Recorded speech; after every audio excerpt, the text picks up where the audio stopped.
Councillor Island, can you hear us? Yes, can you hear me? Yes, thank you. Great, thank you. Welcome to tonight's pre-meeting for November 24th, 2025. First, are there any council questions about the agenda tonight? Seeing none, that brings us to council reports. Councilor Zadi? No, just big thanks to staff and the chamber for the downtown lighting ceremony. That was great. Just got back from NLC on Sunday and had a really good time, learned a lot, have a lot of great ideas that I will be sharing in the near future. Things about like water protections, inclusivity, resident protections, things like that.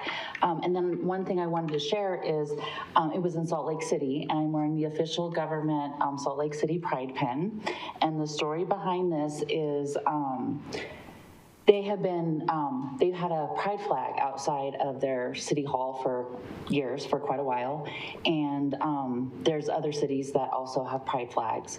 And so the state legislature, they were targeting specifically pride flags, so they made a law saying that you can't fly any flags that are not government official flags.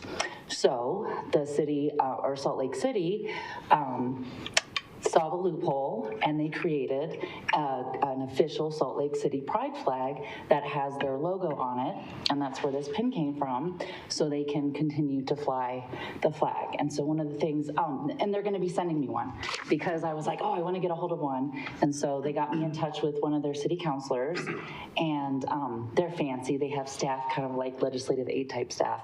So their staff got a hold of me, got my address, and they're going to be sending me one, because I would like to use it as an example, because I think it would be fantastic if we preemptively had our own Westminster government official pride flag that we could fly outside of City Hall.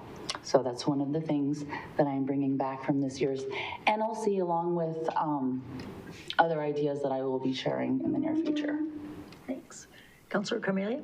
Yes, big thank you to the Westminster Business Association and the Chamber and staff for the beautiful downtown lighting ceremony that we attended. I think it went well, and we got to have the additional market and booths this year, and I think that went well. I talked to some of the vendors, and they were so happy to be there, so that was really great. And of course, the mayor had her own booth as well. So just congratulations to everyone, because I'm so excited about how well that's doing. And on Thursday, I did a tour of the Gray Star Senior Living Home over in Central Park. And that went really well. I do wish we could have had more folks to see it for themselves, to see with your own eyes and ears how well that went. And we had some residents speak to us about, why they lived there, why they moved there, where they were from to begin with, what they liked about it. To be fair, some of them were part of the lineup, but only like 3 of them. The rest of them came of their own volition. They saw us walking around. They said, "What are you doing?" And then they shared their own story about why they loved being there. And so that was really nice. Everyone was really happy. The facility was beautiful. It was 4 stories high. They had a lot of activities, and that's what they really highlighted, was the fact that they had a lot of, it's an active adult center, and that type of center has only been around, I guess, for the last 7 years, and so they don't have a lot of data, nationwide about how these are run, but it really was beautiful. I'll say my favorite part of it was that center or that facility is about 10 years old, and I wanted to see what it looked like some years down the line, and so I got that opportunity, and it was beautiful. They had just updated. I asked how often things were updated, like the furniture, the carpet, the painting, and they said they keep a pretty tight regular schedule and everything. It looked brand new, and they said that's because it was. They had just done the carpet a few months ago. They had done the painting. Every time a resident moves out, they update it, and so I do have a lot of really positive things to say about that. And so if you missed that, maybe just stop by and walk in and give it a chance. It's over in Denver, but I feel like we should all just get a look with our own eyes to check it out. And then I attended the Adams County Regional Collaborative Roundtable, and that was fantastic. I'm really excited about that. That's exactly the type of regional collaboration I've been hoping for, and it turns out that the commissioners are already ahead of us. They're on the same page. They're making it happen. So what that was a work session just to talk about, are the cities in Adams County interested in doing a collaborative initiative of some sort? The overwhelming response was yes. Everyone there was very excited to be there. They are now planning a work session on January 24th, which is an all-day work session. I'm really hoping that we can get high council attendance, because that day is the same day as the Metro Mayor's Caucus, which is also all day. And so it looks like I obviously would not be able to attend. And this is something where I realize we're already beginning some regional collaboration initiatives on the Jeffco side. We can now, this is our opportunity to bring that to the Adams County side. Now, it's not limited to the unhoused situation, like we're talking specifically to that in Jeffco. They want us to tell them on January 24th what we want to do collaboratively, and that could be housing, transit, air quality, water consumption, et cetera. It's up to us to decide what issues we want to concentrate on, and then we get to decide, what we're going to go in on and how we're going to save dollars when we work on those issues together. So that's really exciting. That's everything I've got. Councilor Ireland? Hi, I also attended NLC, and there was a big push for Just Serve, and our city was recognized as one of the Just Serve cities in the country. There's 100 so far, and Just Serve has brought communities together. When they don't disagree, service seems to help communities thrive and people get along, and I know that our city does a lot of service for our community, and I appreciate that. I also attended an amazing field trip on an organization that helps homeless become self-reliant and get jobs and get out on their own. And it was really impressive, and they're going to send me the slide presentation so I can share it if you'd like. It was really amazing. And also, I attended a class about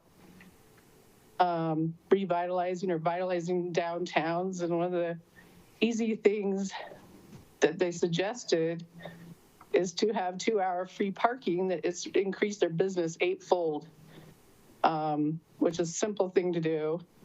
They said they've generated more money than they ever made by having parking fees. So that was one thing, and also more outdoor spaces for people to sit and eat. So that also helped them. Those were two simple things. There were bigger things that I can share, but those were two simple things that I learned. So I have more to share, especially on the homeless situation. Thank you. Thank you. Councilor DeMont? I attended the police department promotion ceremony and got to be there and watch newly promoted Commander Hall and Sergeant Spocky, so that was a lot of fun. But that was the only thing I had on my agenda. Mayor Pro Tem? Well, I was under the weather last week, so I didn't quite make it to as many things as I had planned. The one thing to point out was from the Front Range Passenger Rail Board district meeting on Friday that we did adopt the station locations. We did update that, so Westminster's on the map officially, so happy to say. Which one? Well, not exactly the one that we want. $24 million question. But we have a station, so there's that. So, yeah. I too went to the police ceremony promotions. It was great. It was great turnout. Also went that night to the police alumni had a presentation on children abduction presentation, and they showed, gosh, it brought back memories of 2011 with the Ridgeway case and everything that was done there, and having 35 agencies here helping us, and how all that has gone on. And I know we haven't received the award, but be shocked and surprised and happy when they come and present to our police department. We're the 34th department in the country to be certified in that area. And downtown tree lighting was fantastic. And what was the funniest was they had trees that were tinsel, but they were very agile with whoever the persons were inside. You only saw mittened hands, and the rest was the tinsel tree. But then they started dancing to the music. Now, what I watched was the little tiny pups see that, and they got down on the cement and backed up because they'd never seen a moving tree. It was cute. But get down there, they've got some great lights, some great places to take family pictures, maybe for next year's Christmas. So it was great. What do you have for us? Nothing for pre-meeting. I do have a brief presentation for the dais. Okay. If I could, I do have some information that I'd like to share with council ahead of next Monday. I understand, talking to the clerk, that it might be welcome to have for Monday copies of the sections in the charter and the council rules and regulations that describe the process for selecting a mayor pro tem at the council's first meeting once the new members are sworn in on December 1st. So I have copies for everyone. And if you have questions, please let me know, and I'm happy to find answers for you. I'll email a copy to Councilor Ireland and provide a copy as well to Councilor-elect Johnson. Thanks. That's all. Nothing else. We will see everybody at 7 o'clock.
Welcome to tonight's meeting of November 24th, 2025.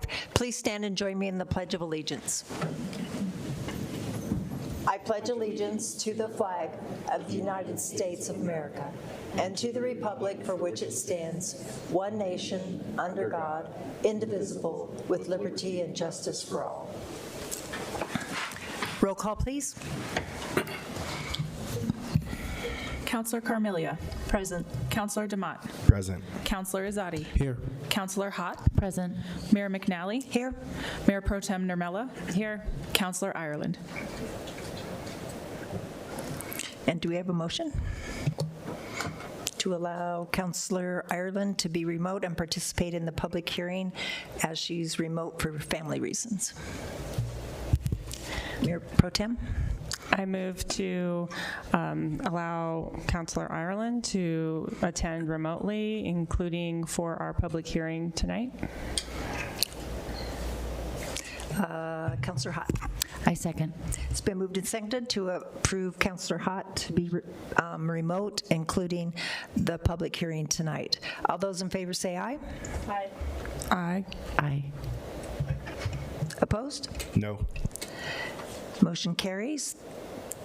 That brings us to minutes of November 10th. Councillor Demott. Thank you, Mayor. I move to approve the minutes of November 10th, 2025 City Council meeting as presented. Mayor Pro Tem. Second. It's been moved and seconded to approve minutes of November 10th, 2025. Is there any further discussion? All those in favor say aye. Aye. Opposed? That brings us to item 3B for minutes for November 17th. Councillor Demott. Thank you, Mayor. I move to approve the minutes of November 17th, 2025 special City Council meeting as presented. Mayor Pro Tem. Second. It's been moved and seconded to approve minutes of November 17th, 2025. Any additions or corrections? All those in favor say aye. Aye. Opposed?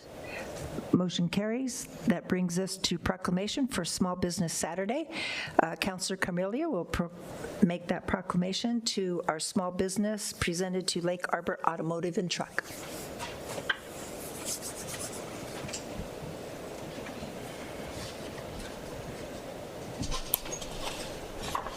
All right, with everyone here for Small Business Appreciation Week, please come forward. Do we have folks from Lake Arbor? Excellent. Oh, thank you. Hello. Hello. How are you this evening? Good to meet you as well. And here, I'll give you the mic for that. Thank you. Hello, my name is Adam Wells. I'm with Lake Arbor Automotive and Truck. Been in business since 2006. Pretty much AAA certified repair facility, 5 ASC certified technicians on hand. We try to compete with the dealerships on 104th, so if you can, please come by, see us. Anything you might need. We also do a lot of diesel work. Great, thank you so much. Yes, choose local and then choose small business. So here's the proclamation. Whereas the City of Westminster, Colorado celebrates our local small businesses and the contributions they make to our local economy and community, and whereas the United States Small Business Administration, there are currently 34.8 million small businesses in the United States. They represent 99.9% of all businesses with employees in the U.S. and are responsible for 62.7% of all net new jobs created over the past 30 years. Whereas small businesses employ 45.9%, I love these 0.9, we got very specific, 0.9% of employees in the private sector in the U.S., whereas nearly 94% of Westminster's businesses are small businesses, which create jobs and spur economic growth, and whereas on average 41% of consumers' holiday shopping will be done at small, independently owned retailers and restaurants, whereas 87% of all consumers believe that supporting small, independently owned restaurants and bars is important, and whereas 76% of all consumers plan to go to one or more small business as part of their holiday shopping, and whereas Westminster, Colorado supports our local businesses that create jobs, boost our local economy, and preserve our neighborhoods, and whereas advocacy groups as well as public and private organizations across the country have endorsed the Saturday after Thanksgiving as Small Business Saturday Saturday. I'll say that one more time. Small Business Saturday is this weekend, right after Thanksgiving. Now, therefore, I, Nancy McNally, Mayor of Westminster, Colorado, on behalf of the entire City Council and staff, do hereby proclaim November 29th, 2025 as Small Business Saturday, and urge the residents of our community and communities across the country to support small businesses and merchants on Small Business Saturday and throughout the whole year. Thank you so much.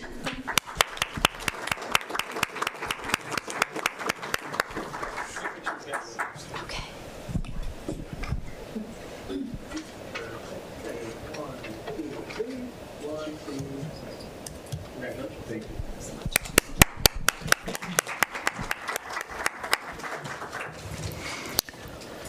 And trying to get the meeting going quickly, I forgot to welcome you to the Westminster City Council meeting for November 24th, 2025. Thank you for joining us. Please remember that our meetings are governed by the rules of decorum posted inside the chamber doors. We ask all attendees to maintain a respectful environment, no disruptions, no threats, no audible expressions of support or opposition. Signs and placards are prohibited, and all attendees must remain seated in designated areas. If you wish to speak during the public comment, please sign up in the lobby. Sign up closes at 7:15. If you were here to talk during the public hearing, that is later on in the meeting. And we are now ready for public comment. The public comment portion of it is an opportunity for the public to speak with City Council. Each participant will have up to 3 minutes. Public comment is not intended to be a back and forth discussion. The city clerk has informed me that we have received 2 emails and 1 voicemail that have been attached to tonight's packet. City clerk, would you please ask the first speaker to the podium? Our first speaker is Carrie Che.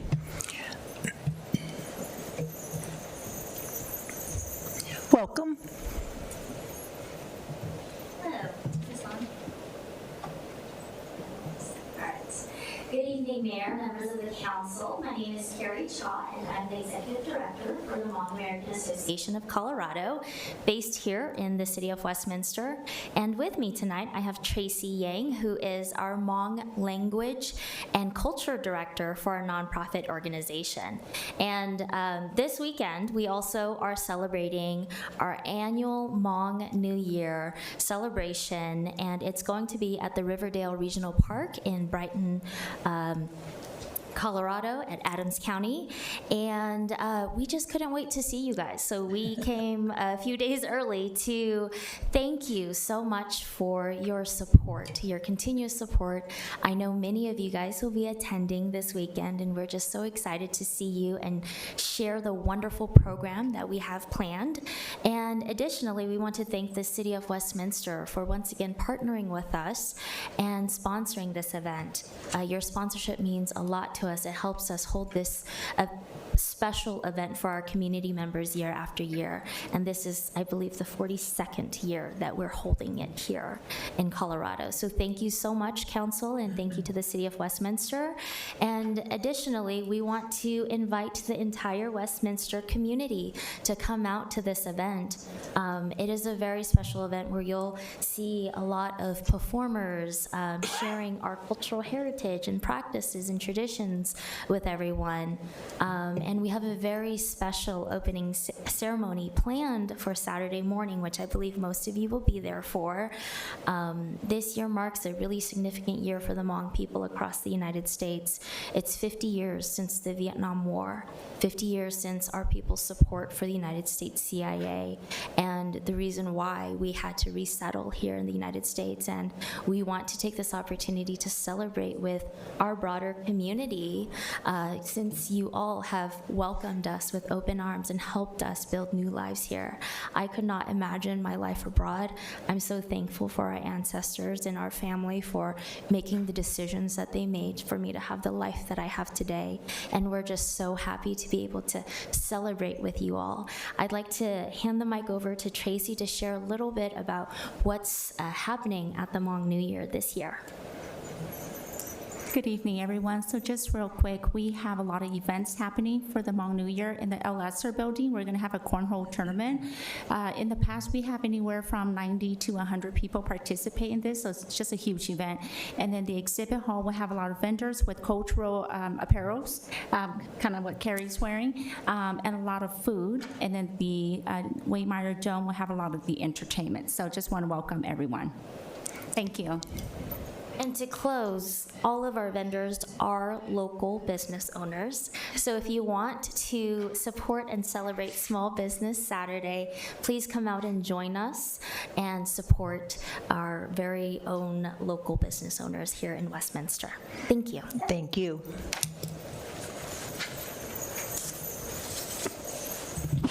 Our next speaker is Tom Lampo.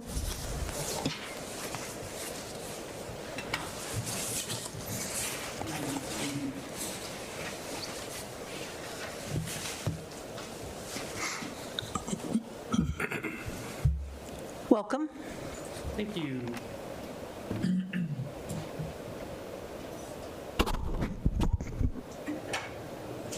All right. Hello to Westminster. Hello to you in front of me. It's good to be back in front of you. My name's Tom Lampo, and I'm here to lift up the city of Westminster to the Lord in prayer. So please join me in prayer. Heavenly Father, in Jesus' name, we ask that you be with us in Westminster and wherever we go as we live our lives. Guide us in thought and deed. Be our provider, be our protector, be our comforter in time of need. But most of all, be the God of Colossians 1:16. For by him all things were created, in heaven and on earth, visible and invisible, whether thrones or dominions or rulers or authorities, all things were created through him and for him. You existed before time.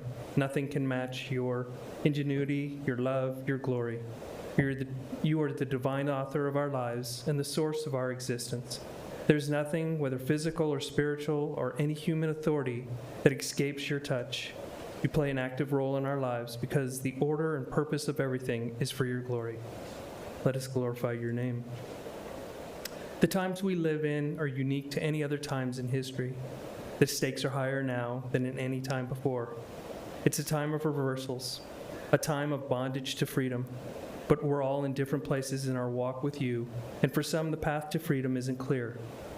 We live in a spiritual darkness, void of the freedom available to us. Your word is not alive in us, but your word is for all of us. Your word is truth, and you cannot lie. In Romans 2:11 it states, "For God shows no partiality." We claim that for our lives, giving us every promise and every blessing you have. You look upon all of us as the same. We just need to ask and receive.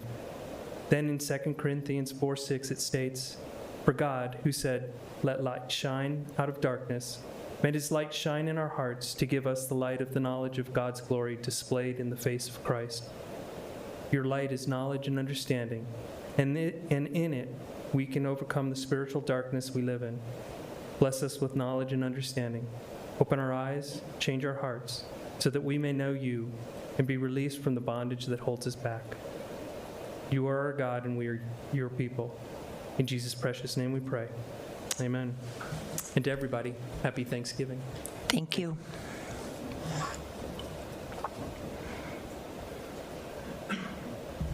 Our next speaker is Jim Fenimore.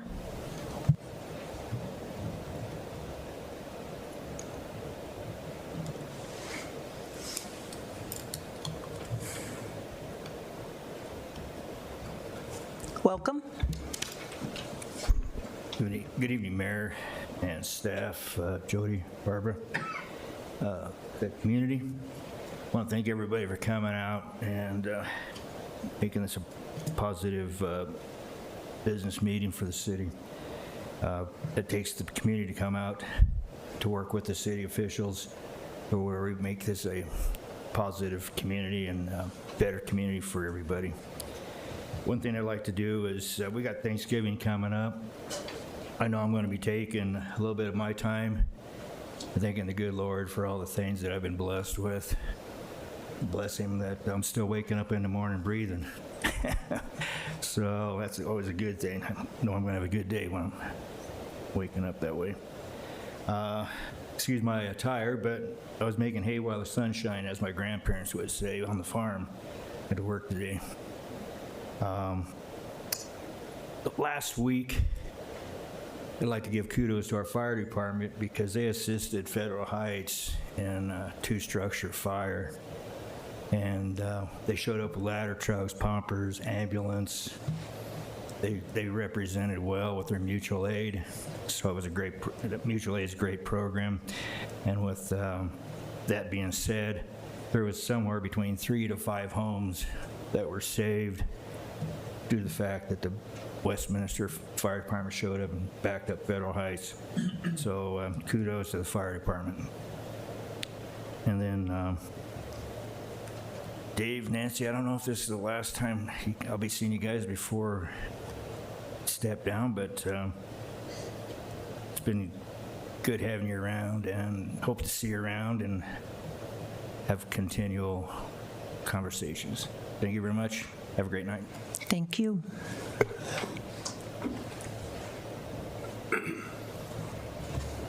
Our next speaker is Craig Russell.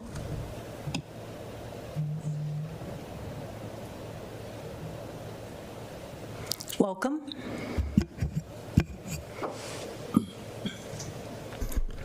Thank you, Mayor. Thank you, Council. Well, I've been talking to you for about the last 4 years about getting together an advisory board for the systematic inspections of City of Westminster. For 4 years, I've heard that this is going to happen. For 4 years, it has not happened. There was an attempt to get it together. It got started, but city staff derailed it. We lost a bunch of staff members, apparently had to start all over. The staff members that are now in charge said, oh, we looked at what you guys had talked about, and we're going to implement that. I says, when did you look at it? None of you were at any of those meetings. Did you look at the minutes? Well, there are no minutes of the meeting. It was only an advisory committee, not an advisory board. So I don't know where they got their information on how they're going to look at the new IMPC code and recommend for you guys to pass this when they have not had any stakeholder engagement. They have not been present at any time that anybody has gotten together to speak about this. They've had a few other meetings that they've had that they're calling the ad hoc meetings, where they've had a few tenants that are all in one single building, one of the buildings that's in Westminster that is run by a slumlord that has a lot of issues and a lot of complaints. That's the only meetings they've had. I can't believe that they call that community engagement when they only have one shareholder from one building. I don't see how you could call it true public engagement if you don't have all the stakeholders. Not only the tenants from one big building, but from several small buildings. Not only the landlords from a big corporation, but the landlords from the small businesses that we're so proud of, all engaged in the same room, looking at this code, talking about this code, understanding the implications of what we're about to be shoved down the city council's throat at the beginning of quarter 2026 about passing this IPMC code that they think is so wonderful, that they refuse to talk about. We're at a meeting just last Thursday at the ad hoc where the city staff talked for about 45 minutes out of an hour about how good their staff is and how they've improved it and what they've done, and now they have 9 people to do the work of what 3 people were doing, and it's going to be wonderful. We're going to have uniforms and badges and on and on and on. And then they asked, are there any questions? A couple questions came up and they said, oh, sorry, we're out of time. See you next month. I'm asking again to actually have an advisory board put together. Tell your staff to do it, please. Thank you. Thank you.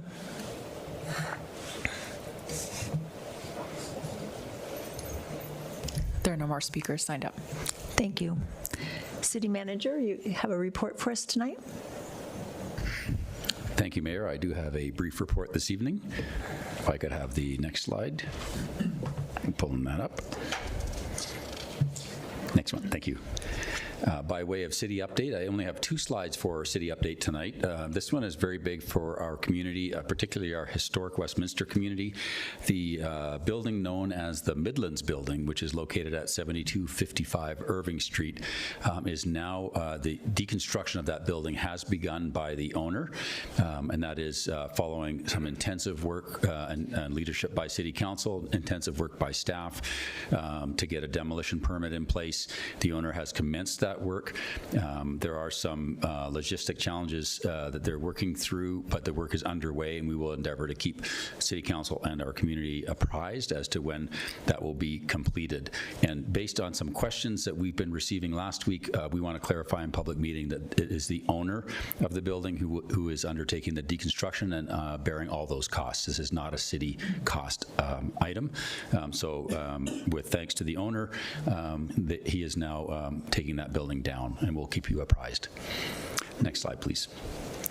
This is a public service announcement. As some of you have noticed or noted, it is Thanksgiving week, with Thanksgiving coming this Thursday. According to the National Fire Protection Association, there is a 240% increase in home cooking fires during Thanksgiving. So this is raising it to everyone's awareness, and please be careful. Of course, our fire department is available if you need them, and just call 911 if you do have a home accident involving your turkey. Otherwise, there is a great video that our fire service has done.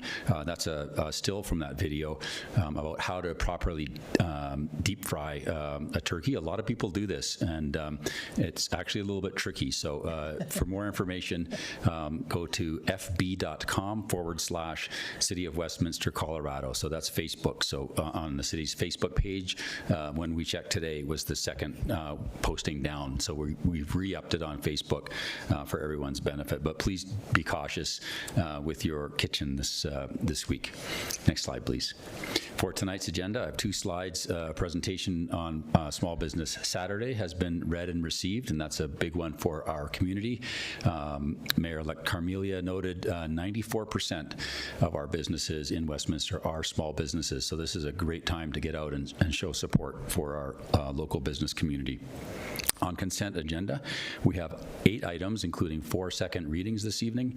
And under public hearings, we do have a public hearing and consideration of a remand of an official development plan for the Uplands filing to Block 2, PAB2. So that will be a public hearing a little bit into this evening. Under new business, there's a first reading of Councilor's Bill 51.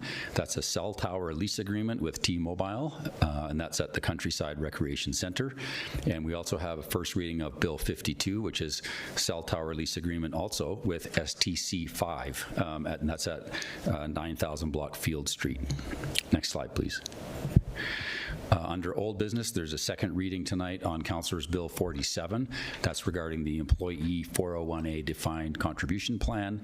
And then finally this evening, a General Improvement District meeting, or GID meeting, and that's a public hearing, and that's regarding Resolution number 10, the execution of a contract for the downtown Westminster landscape maintenance. Next slide, please. This week, some cancellations. Tomorrow night, November 25th, Planning Commission is canceled, so no Planning Commission meeting. On Wednesday night, the 26th, there's no Environmental Advisory Board meeting. That's been canceled. For Thursday, November 27th, that is Thanksgiving, and city administrative offices and facilities are all closed for Thanksgiving. On Friday, November 28th, some reopen. The city administrative offices remain closed on Friday. Our recreation facilities are open with regular hours, and the Westminster Public Libraries and Westminster Sports Center are included in the closures. And so, in effect, city administration is closed, but our rec centers are back open for business. Next slide, please. Under next week's agenda, so that is Monday, December 1st, right here in City Council chambers. There's an old business item, second reading of Councilor's Bill 51, and also a second reading of Councilor's Bill 52. Those will be the 2 cell tower lease agreements. That is if Council approves them on first reading tonight. If you do not approve those, they will not be on the agenda. Also that evening is a special meeting of City Council, and that is the swearing in of our new mayor and our new city councilors, and the selection of and swearing in of the new mayor pro tem. So that is the business of the evening. There's more information on the evening of the 1st. We will have a reception for our outgoing city council, and that will be open to the public, and that will be held upstairs. That'll be unique. We will open the upstairs second floor up for the reception of our outgoing city council, and then we will move for the second part of the evening, which is a reception for our incoming city council, which will be right outside here at this level in the lobby next to this room. Next slide, please. As always, reach out to the city directly through Access Westminster, westminsterco.gov/Access Westminster, or through the mobile app that you can get free of charge for any of your devices. You can reach us at 303-658-2400, our website, westminsterco.gov. And as I mentioned, one of our 4 social media platforms is Facebook. We also run on Instagram, X, and Nextdoor. That's all I have, Mayor. Any questions? Seeing none and hearing none, that brings us to city council comments. Councilor DeMott. Thank you, Mayor. First, thank you everybody for coming out tonight, and want to wish you from my family to yours a happy Thanksgiving this week.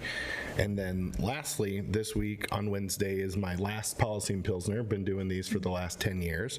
And so with me being termed out, wanted one last opportunity. Folks want to come and join and have a pint with me before you join your family on Thursday. So Wednesday we'll be at Cocopelli Beer Company from 5 o'clock to 6 o'clock. So I hope I see some folks there if you have time. Councilor Carmelia.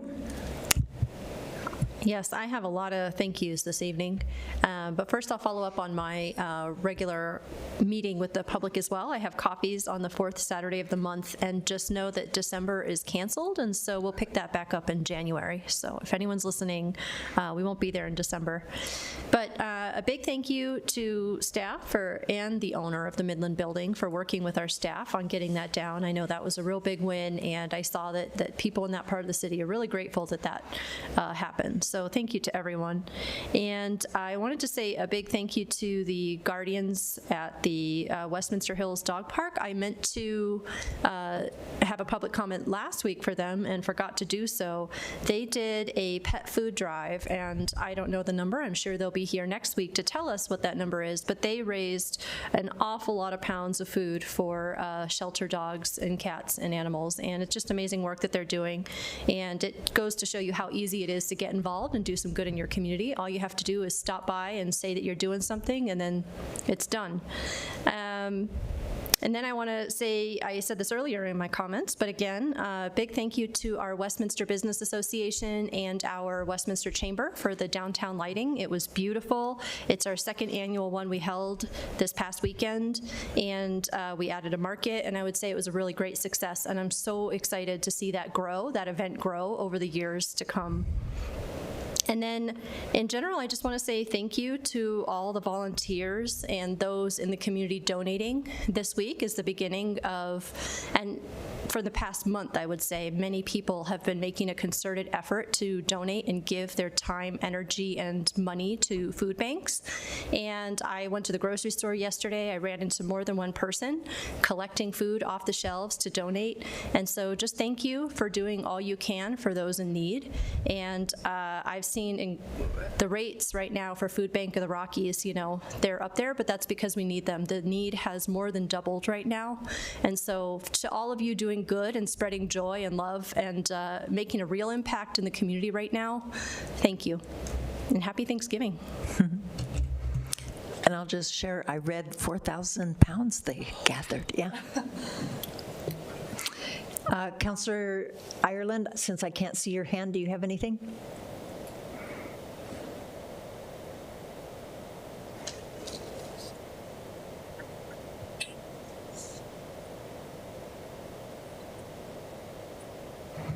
They're doing another one at noon at the Presbyterian Church for Thanksgiving. Anyone's welcome to come to help, or if you need Thanksgiving dinner, you can have it there. I understand that Mr. Russell is still frustrated with what's happening with the advisory board that's not occurring, and these questions aren't being answered. in the way he'd like. I hope that we would follow up and do something better so he doesn't feel like there's only one voice being heard, and that's one complex. So I hope that we can do better than that. Thank you. Thank you. Anyone else? Well, now that the numbers are official, and I see Chief Burke and Deputy Chief Hose back there, I just want to personally say, first to Jody, our city manager, I've often talked about how you took last year from the day after election to this year, and you combed and combed everything you could read about, look at, and figure out where money could come from, and you did it. It wasn't the same ballot question as we had last year. And you found one-time money, and you know, most of us believe one-time money should be used for one-time events, not ongoing things, because that gets you into trouble. So once you did that and you talked with your teams and started putting things together, council, you all got together and we started putting town halls together. We put information pieces out there. In June, I think by then, Chief Burke, I wonder still if you try to go to bed at night and you're still repeating your speech that you had over and over, and the same for Chief Hose, because in June, we started putting plans together. We knew we needed a citizens committee. I had met with the union, and both Corbin and August and Jody and I talked, and I had no idea what they had to spend a year ago. And so I vowed to them that they wouldn't have to put in a dime. I would raise money and we would make it work. And as we got into it, they kept saying, Mayor, we want to be part of it. We want to do this. And so I begrudgingly said yes. I didn't want to because I knew what they had done last year all by themselves, and it wasn't right. So we worked as a team. I know I was stubborn. I know I was hard-headed at times, but we had a plan. We had the poll that went out. We had the pollsters that told us who was going to vote, and that's where Chief Hose and I looked at each other and we said, we know who's going to vote, and we have to get to every senior center that we had in this city. And he made time, no matter what day it was, when they could meet. And we did that before we couldn't do that. And that magic date was August 25th. And what we learned, because they so admire the police department, and we heard stories from those people that live in our city that depend on them and how they'd helped, and there was no question in their minds. And there was always 2 or 3 cheerleaders. We said, do you want to come with us on the road trip? But there was always more at the next place we went. Then we needed citizens, and about 21 citizens signed up, and they walked their socks off. They put out 10,000 door hangers within 2.5 weeks when we called on them. Everybody gave money. Everybody used their foot power. I'm sure some had to get a second pair of tennis shoes for all the walking that they did. Our counselors, those that were running and not running, all were helping. So it was just a huge group effort in this city. And I am proud to tell you today, it passed by 1,221 votes. And I truly believe a huge piece of that, Chief Hose, are the seniors we went and visited. So, to the fire department, congratulations, enjoy, and have fun planning. That brings us to consent agenda. Councilor DeMott. Thank you, Mayor. I move to approve consent agenda items 8A through D and 8F through 8H as presented. Councilor Azadi. Second. Has been moved and seconded to approve consent agenda items 8A through 8D and 8F through 8H. Is there any further discussion? Roll call, please. Counselor Carmelia? Yes. Counselor Demott? Yes. Counselor Azadi? Yes. Counselor Hott? Yes. Mayor McNally? Yes. Mayor Pro Tem Nurmela? Yes. Counselor Ireland? Yes. That brings us to Resolution 23. Counselor Demott. Thank you, Mayor. I move to adopt resolution number 23, approving an amendment to intergovernmental agreement between Jefferson County and the cities of Arvada, Lakewood, Wheat Ridge, Golden, Westminster, and Edgewater to operate and administer the Foothills Animal Shelter. Counselor Azadi. Second. It's been moved and seconded to adopt Resolution 23. The reason I asked for this to come off of the agenda tonight is because I think you all need to understand our animal shelter is important to us. If you all were here many, many years ago and know where our old shelter was, it was tiny. And I don't know what it's being used for today, but we cannot magically take and bring that all back into the city. And having, and all of the cities that we got together with in Jeffco, it worked having this IGA and working together. So for me, the animal shelter provides a critical service to Westminster, all of our Jefferson County cities, and our police department, because we have our animal management folks that catch the strays, catch the runaways, catch whomever, and need a place to take them. The ongoing threat from Jefferson County to leave the shelter has led to financial, management, policy, and planning difficulties for Foothills Animal Shelter. And I don't know how many of you have been out there, but my last pug, Gabby, who is my only pug at the moment, Mr. Gibbs passed away in April, but we got Gabby there 2.5 years ago. And she needed the animal shelter. Somebody couldn't take care of her anymore. She wasn't abused, but she needed a home. And she has the zoomies like any other pug does, and she has adapted well.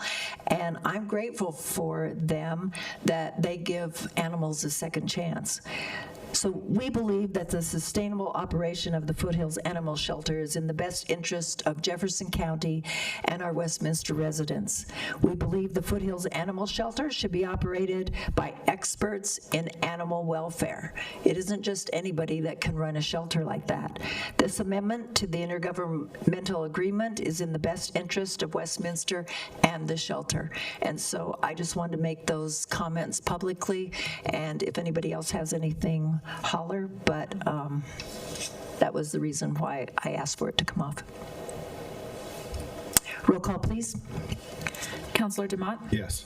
Counselor Azadi? Yes. Counselor Hott? Yes. Mayor McNally? Yes. Mayor Pro Tem Nurmela? Yes. Counselor Ireland? Yes. Counselor Carmelia? Yes. Motion passes on a 7-0 vote. And that brings us to Resolution 24. Counselor Demott. Thank you, Mayor. I move to adopt resolution number 24, requesting Jefferson County Board of Commissioners adopt the previously negotiated amendment to the intergovernmental agreement to operate and administer the Foothills Animal Shelter. Counselor Azadi. Second. It's been moved and seconded to adopt Resolution 24. Is there any further discussion? Roll call, please. Counselor Azadi? Yes. Counselor Hott? Yes. Mayor McNally? Yes. Mayor Pro Tem Nurmela? Yes. Counselor Ireland? Yes. Counselor Carmelia? Yes. Counselor Demott? Yes. Motion passes on a 7-0 vote. That brings us to the public hearing and consideration of a remand of an official development plan for Uplands Filing 2, Block 2, PA-B2. It is 7:39, and I will open the public hearing. And do we have any staff presentation?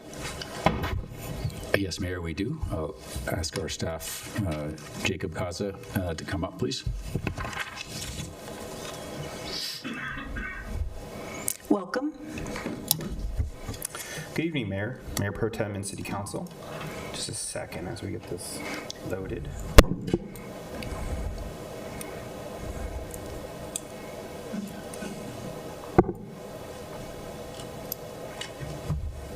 Do I hit the button?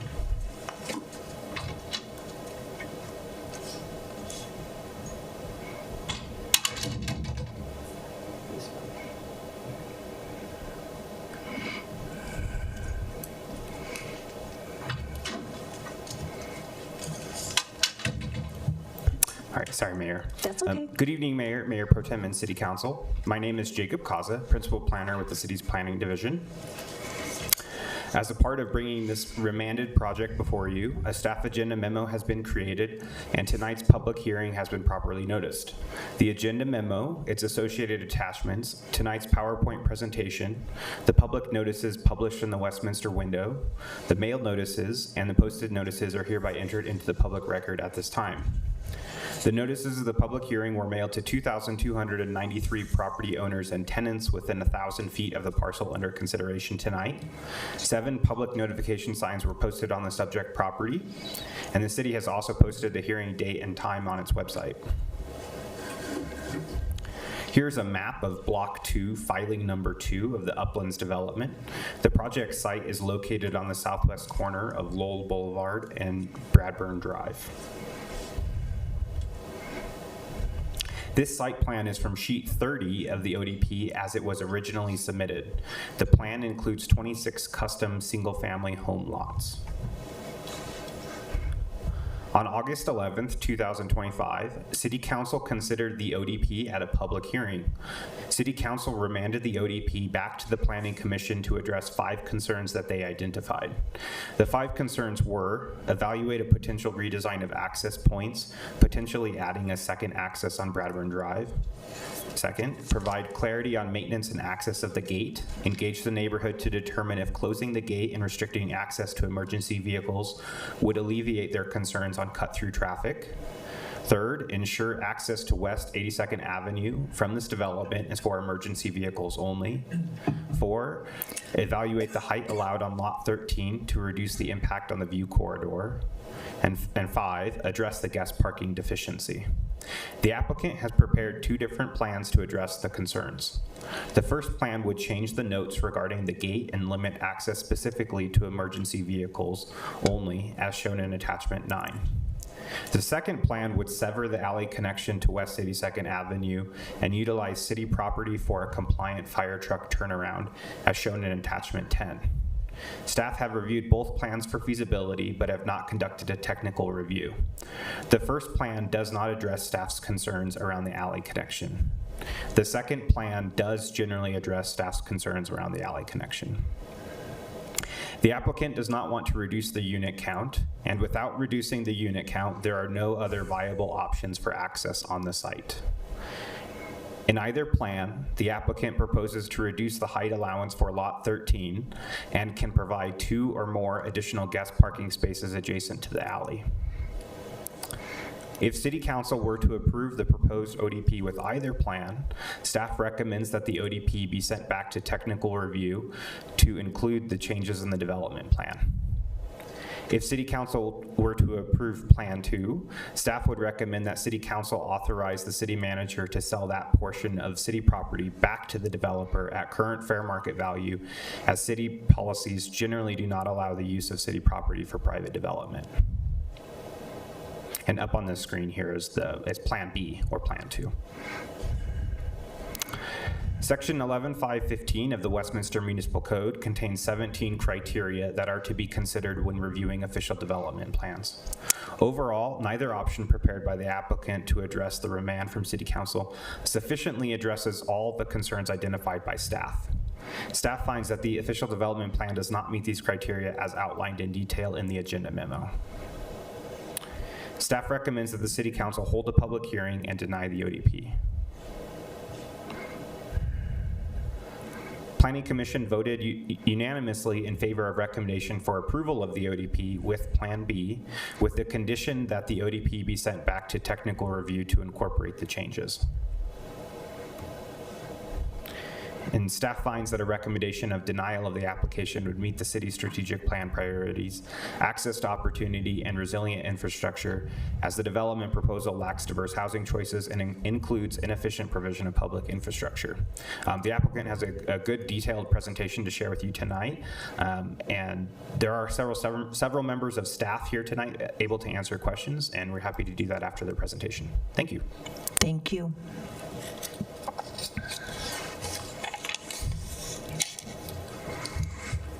Welcome. Good evening, Mayor, Mayor Pro Tem, council members. I'm Marcus Pockner. I'm a land use and community outreach consultant for Uplands. I do want to thank you very much on behalf of all of Uplands. I do have to note tonight that it certainly has been our professional honor and privilege to present to this mayor and to this council and to work with this staff and this community. I want to note that this is actually the 12th neighborhood that we have brought in front of you now for approval, and none of us are losing our edge. We have actually spent more time on this application, the 12th neighborhood, because of the feedback from the community and from this council about how to perfect it and move this neighborhood forward. So we're honored to bring this neighborhood back from the remand and really report back to you on the 5 items that you asked us to look at and how we have addressed each and every one of those issues. Just a little history for the audience and for all of you of how we got to this situation, how we are here tonight. So just a reminder, we actually did the concept review for this application way back in December of 2023, and that was actually on Plan A. It's the underlying ODP submittal. So we've made some changes to that, but that's Plan A that has stayed consistent. We then went to Planning Commission, as Jacob mentioned, and we brought that forward to City Council in August. You identified 5 specific things and asked us to go work with staff and the community to address those. We took those back. We spent 3 months going through that process, doing neighborhood engagement, fixing the plan, we believe, and we presented that revised plan to the Planning Commission in October. They voted 6-0 to support the plan. I do want to note, and most importantly, show that respect for staff. When this came before you and when it went to Planning Commission, staff recommended against it then, and they've remained consistent about that. It shows the integrity of the process. We understand that. We certainly would argue that we are in full compliance and we believe meet the approval criteria, but tonight we've really limited this presentation to focus on those 5 items that you asked us to focus on. So we're going to really not do the full update, the full presentation, and focus on the 5 items that you asked us to focus on. These are those 5 items and why they are so important. Plan A, which is the original submittal, we kept that active so we could continue to move it through the process. During this neighborhood collaboration, Plan B emerged, which we actually believe is a complete solution, and we believe most of the neighborhood will believe that as well, or supports that as well. But the items you asked us to focus on, the gate closure, the maintenance access note, how do we limit that access? Of course, that is really only in Plan A where there is a connection. In Plan B, we heard great testimony from people about how to limit that height on Lot 13. So we have limited the height. So that'll be effective in either plan. Plan 3, or the item 3, is the evaluate the right-of-way connection. This is the significant change. We actually have removed the connection to 82nd entirely. That is the change, the evolution that came from Plan B. You'll see it there. We took both of these options to all of the neighbors, to the neighbors we met with in neighborhood engagement, and received their plan and are bringing that back all to you. And then also, I'll just deliberate and show a little bit about the parking and guest parking. As you all can remember, we had a little bit of a kind of discombobulated hearing the first time. So we actually never talked about parking. So we want to be sure and just show how we meet parking on this site. Brad is actually going to present the first 3 items of those 5, and then I'll come back and do the last 2 and close out. Brad. Good evening, Mayor, Mayor Pro Tem, and Council. I'm Brad Haig, Principal at Norris Design. Thanks for your time this evening. Marcus, thanks for getting us up to speed on the process and where we're at in the remand. I'd like to take a few minutes to focus on those 5 specific things. I'm going to focus on the first 3, Marcus the last. The first plan that's been talked about, Plan A, the biggest change is the removal of the access for HOA vehicles. We would now be limited to emergency vehicles only. The note would be revised to say the access will be limited to emergency vehicles only, the HOA will be responsible for the maintenance, and the gate will remain locked except for emergency uses. The second, view corridor limitations on Lot 13, and this would be applicable to both Plan A and Plan B. You can see highlighted in red that Lot 13. This is the northeast corner of the B2 neighborhood. This will change in both plans, like I said, to be a ranch house with a basement condition. As you can see here, the view corridor analysis that was shown on the left initially, and then what it would look like in a ranch walkout condition on the right. And then this is the looking down Bradburn, what the lot would look like. To the left is what it previously looked like, and to the right, what the ranch walkout condition would look like. This is the evaluation of the right-of-way connections and access points. As Marcus mentioned, Plan A remains the same as what you've been seeing, and Plan B, the deviations come by where the red X's are. You eliminate that access of that alley. Lot 25 is relocated in the pink color, and that would be access off Osceola in the Plan B. The larger turnaround is the larger orange diameter. That would allow for fire to turn around, and that, like was mentioned by Jacob, that would be 3,444 square feet that would need to be purchased back from the city. With that, I'll turn it back to Marcus.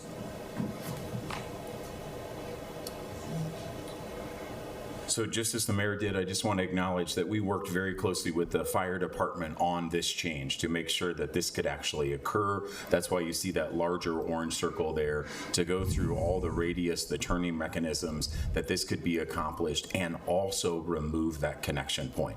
So we're acknowledging to you as a council, this is the first time you've seen Plan B, but this is actually a variation of a plan that was presented by a neighbor to all of you. It basically removed that option to connect over to 82nd, and instead of taking it back to Osceola, we've actually terminated it. So it accomplishes all of the same goals and really was born from a discussion with the neighborhood and staff.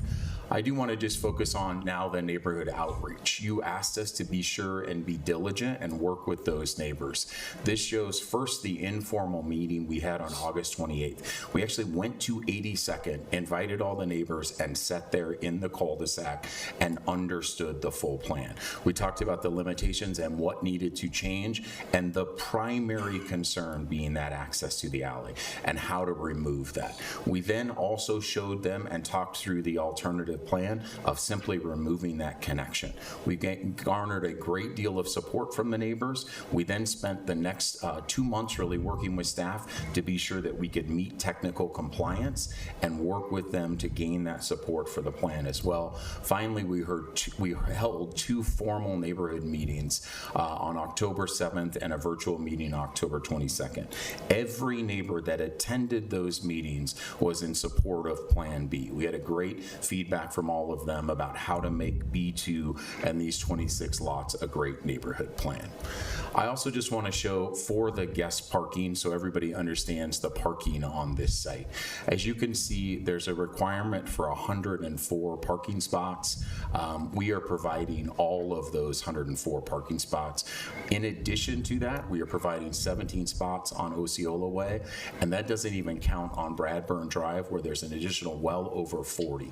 So folks, we are parking this at 4.73 parking spots per unit. This is a remarkably ample parking, more than enough, but we wanted to also acknowledge where you see the red star here.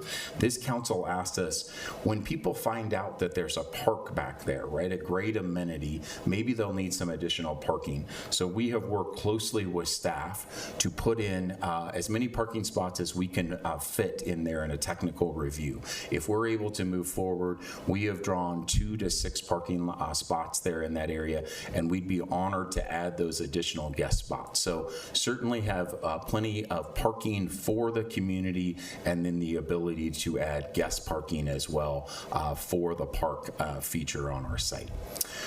Folks, again, just because it's kind of a unique circumstance that we all work through together, the remand summary, these were the 5 issues that you asked us to address, and we believe we have addressed each and every one of them in the way they apply in the 2 different plans. But it is abundantly clear, and it was abundantly clear to us in working with the neighbors, we made a commitment to them that we would recommend the preferred preferred Plan B, right? We've continued to talk about Plan A because that's what kept our application alive, right? As Jacob noted, we would request your support tonight and allow us to go through a technical submittal and work with staff to move this forward. But you can see what this does. It removes the access entirely to 82nd. It limits Lot 13, that height limitation that we heard such great testimony about. It completely is a revised right-of-way connection. We don't have to worry or have any consternation about that. We had terrific neighborhood feedback, and we've also been able to add in guest parking on this site. Ladies and gentlemen and council members, we believe this really reflects the sentiment from the neighborhood. We are honored to have full support from Planning Commission on this revised Plan B, and we'd very much appreciate your support for this and look forward to any questions or comments that you have. Thank you very much. Thank you. Would council like to go ahead and hear public first and then go to questions from you all? Okay. Do we have anyone signed up? Yes, we do. Our first speaker is Ed Brozlowick. Welcome. Thank you. Good evening, Mayor Pro Tem, City Council. My name's Ed Brozlowick. I live at 3870 West 82nd Avenue. And I am actually speaking today for my neighbors, myself, my neighbors on West 82nd, and most of the neighbors on the Place Court as well. We are here to express our strong support of Plan B of the proposed Uplands B2 development. As homeowners living directly adjacent to the proposed access point, we have been closely following this process and want to thank the city councilors for remanding the plan back to the Planning Commission to allow for additional discussion around access and the neighborhood impacts. That decision gave residents like us an important opportunity to be heard and to collaborate with the developers on a more thoughtful solution. The original plan presented at the City Council hearing raised significant concerns for us and the neighbors. Under that layout, the new connection would have routed substantial vehicle traffic directly in front of our homes, introducing safety risks, noise, and congestion that would have drastically changed the character of our streets.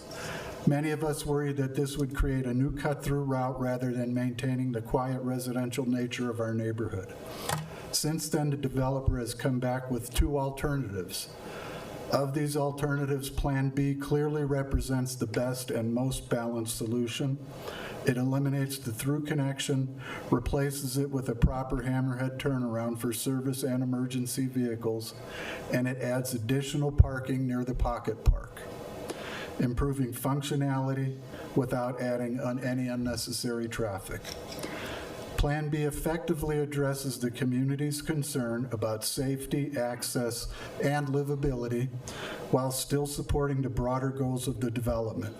For these reasons, we respectfully urge the City Council to approve Plan B and the necessary land purchase to implement it. This approach demonstrates responsiveness to the community feedback and ensures that the neighborhood safety and character remain protected. Thank you again for your attention and for your willingness to revisit this issue to find a better outcome for all that are involved. Thanks. Thank you.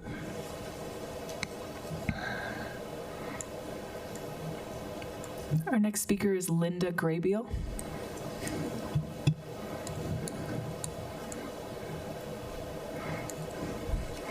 Good evening. Is it a better night? I promise not to do what I did last time. I just need to share. This woman was having a heart attack talking to us last time and didn't go to the doctor until the next day. She should be spanked, but she's doing well. Yes, Mommy. She's doing well, and so I just want to make sure she's good tonight. Hi there. Okay, good evening, City Council and City staff and Mayor McNally. This will be my last time addressing some of you as your team concludes, or your term concludes. I want to share a story tonight that belongs to all of us. The year was 1864. A band of Southern Arapaho lived near the crest of what is now Lowell in a semi-permanent encampment. Nearby artesian springs provided the water, and buffalo grazed in abundance, meeting all their needs. They believed humans were called to be stewards of the earth, sky, and water, a sacred responsibility to care for the land. To the northeast, another band of this tribe lived at Sand Creek. They were a peaceful people. So welcoming were the Arapaho chiefs that newcomers named the first county in this territory after them, along with streets in Boulder and Denver. Chief Little Raven, one of their leaders, chose to settle part of his people here on this hill in late 1864. Then on November 29th, the unthinkable happened. More than 600 defenseless men, women, and children were brutally massacred by those who sought this land. Afterwards, Chivington set out to find Chief Little Raven and kill him as well. Yet, though Chivington and his men scoured the prairie, they could not find him, which was a remarkable fact since there were no trees to hide them. The Arapaho had set their teepees in a hollow just south of what is now Shaw Heights. From the east, the rise concealed this encampment. The very topography that Uplands is struggling to develop was the formation that protected the Arapaho from this attack. Chivington eventually gave up, and Chief Little Raven and his people were spared. This land, our land, became their refuge. Oh, if the land could talk. Sand Creek still mourns the innocent blood upon its earth. But here, our land rejoices. It gave sustenance and protection to those who survived. I am so very thankful for the Uplands Development Team donating this land for its view, and grateful for the city setting it aside as open space. My hope is that we will all work together to preserve this western view so that we can all enjoy our majestic sunsets, our sunrise alpenglow, the rolling green hills of the Front Range, and the endless snow-capped peaks beyond. I challenge each one of you, if you haven't, please take the time to stand at sunset on top of this bridge. Imagine Chief Little Raven and his people gazing west, seeing the same uninterrupted horizon we see today. To honor this viewing place, I suggest interpretive signage, naming it the Chief Little Raven Overlook. Ha-ho, this is Arapaho for thank you. Thank you.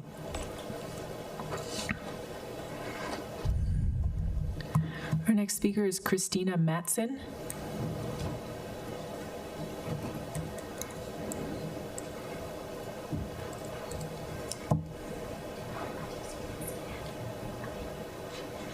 Welcome. Oh, thank you. There we go. All right. Good evening, City Council, Mayor McNally. I'm Christina Matson, and this is my little Eva. We live right near the new Uplands development on 82nd and Irving.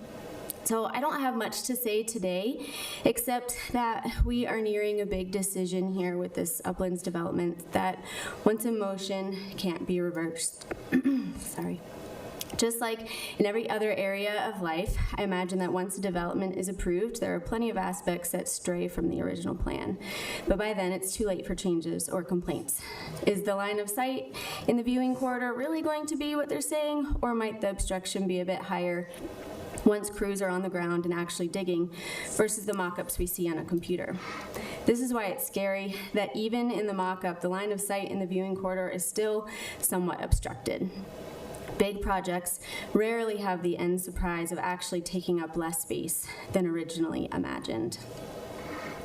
In fact, I learned within the last hour that the viewing corridor that they plan on keeping, which is still obscured, is not even the whole panoramic view, just a really minor segment. The panoramic view is actually grossly obstructed with the homes that are planned to the south of the original obstructing home, number 13, because they're higher on the hill in an area not even addressed. They will obstruct the view immensely more than we're prepared for. We drive by this mountain view a few times every day, and it's always a positive experience. But I know with construction, the grassy field, which is so pretty and a reminder of our prairies, will be dragged into waste. The new hilltop houses blocking the view will breed resentment and loss to anyone that practices awareness of their surroundings and enjoyment of local nature. This gives a few houses a nice view that now no one else will be able to experience. Seems a bit like that's my sandbox, not yours, doesn't it? A beautiful view compromised because of the 1 to 2 houses, most likely more. To me, that's not worth it in the long run. Who will gain? The developers and the people buying the houses, but who will lose? All of us now and in the future. Not everything in life is about profit, and I believe it will benefit a business to make the hard decision to sacrifice some monetary gain for the good of the future and the spirit of the people. These kinds of choices start to break communities because they realize the land and their voice doesn't matter. And the people are what matters in community. No one will miss those houses that aren't built. Thank you for your listening ear. Save that view. Thank you. Thank you. Our next speaker is Esther Matson.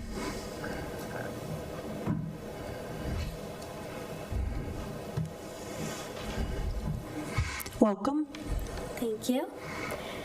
Good evening, City Council, Mayor McNally. My name is Esther Matson, and I live on 82nd and Irving, by the Westminster Castle and by the Uplands Development area. I've come to you today with a question. What will Westminster look like in 100 years for our children, grandchildren, and our great-grandchildren? At the rate we're going, our beautiful city will be built of tall, modern mansions, expensive, huge, and, most importantly, blocking our view of the mountains. The viewing corridor on the current upland plan is proposing a small corner of the lot. It's on the north side, and the houses beside it are covering the sun. So say goodbye to the cherished sunsets that this view is most known for. We should preserve this view because it's a breathtaking view, centuries old, because it's unfair for the view to be taken away from a whole city to only be enjoyed by the few upland house buyers, and because once the view is gone, we will never, ever get it back. Some might say Colorado is made of mountains, from the green foothills full of pine trees to the stunning, majestic, snow-capped mountains that we call our backyard. These mountains provide the most spectacular views around, views that were enjoyed by our ancestors centuries before we were born. This particular view, especially at sunset, was something that I'm sure was enjoyed by everyone who came across it. It was enjoyed by the Native Americans, who would have contemplated the astonishing size and beauty of this view. It was enjoyed by the early Oregon Trail travelers, who surely stopped dead in their tracks to gaze, awestruck, at this view. This view is something that has been enjoyed by thousands, and it has been preserved and untainted carefully throughout the last few hundreds of years. But now it will be taken away by the houses too tall to see over. It will be obscured and damaged for the whole city, except for the very few that buy an Uplands house. As you can see, this is not fair. Why should this view that is savored by all of the 115,000 citizens of Westminster be taken away for the few people who buy a multi-million-dollar house from the Uplands? The math of it simply doesn't make sense, and it's something that would have enraged the early Coloradan settlers. This is a view that we will never be able to get back. A rolling field of golden prairie grass, the Rocky Mountains tall and strong, and the pink and orange clouds typical of a sunset, with the sun itself glowing. Once we taint it with unnatural mansion roofs, it will never be the same. I hope that it will not come to this, to a view once more stunning and beautiful than all the rest, being put to rest, blocked by a few barely needed houses. Profit versus people is always a big decision, and I hope that the Uplands will choose people. I hope that this view, which my family and I have enjoyed and come to love, will be unobscured and untainted for the next generation. And I have to interrupt you. Your time is up. Thank you. Thank you. Our next speaker is Caleb Matson.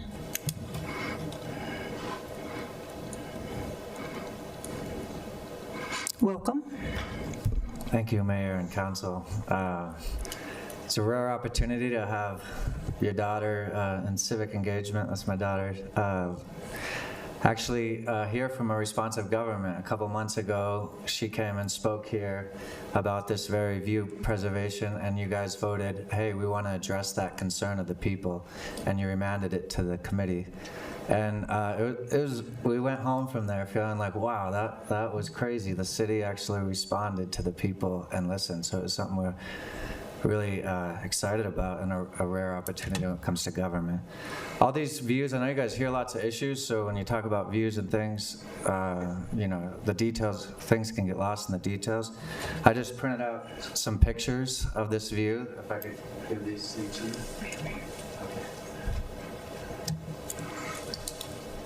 If you're standing on Lowell, you can see that's a north-south road, and so if you imagine the mountains are on the west, the view corridor then is from 10 to 12 on these proposals here. You can see, so we're talking, when we talk about our view corridors here, we're talking about from 10 to 12 o'clock. The sun sets straight in the west. So you can see that the main view obstruction that's concerning to us is not even addressed as a view corridor, and it's removed from the pictures where they address the view corridor. All the houses to the south aren't even on it. So you can see Plan A is the northwest view corridor.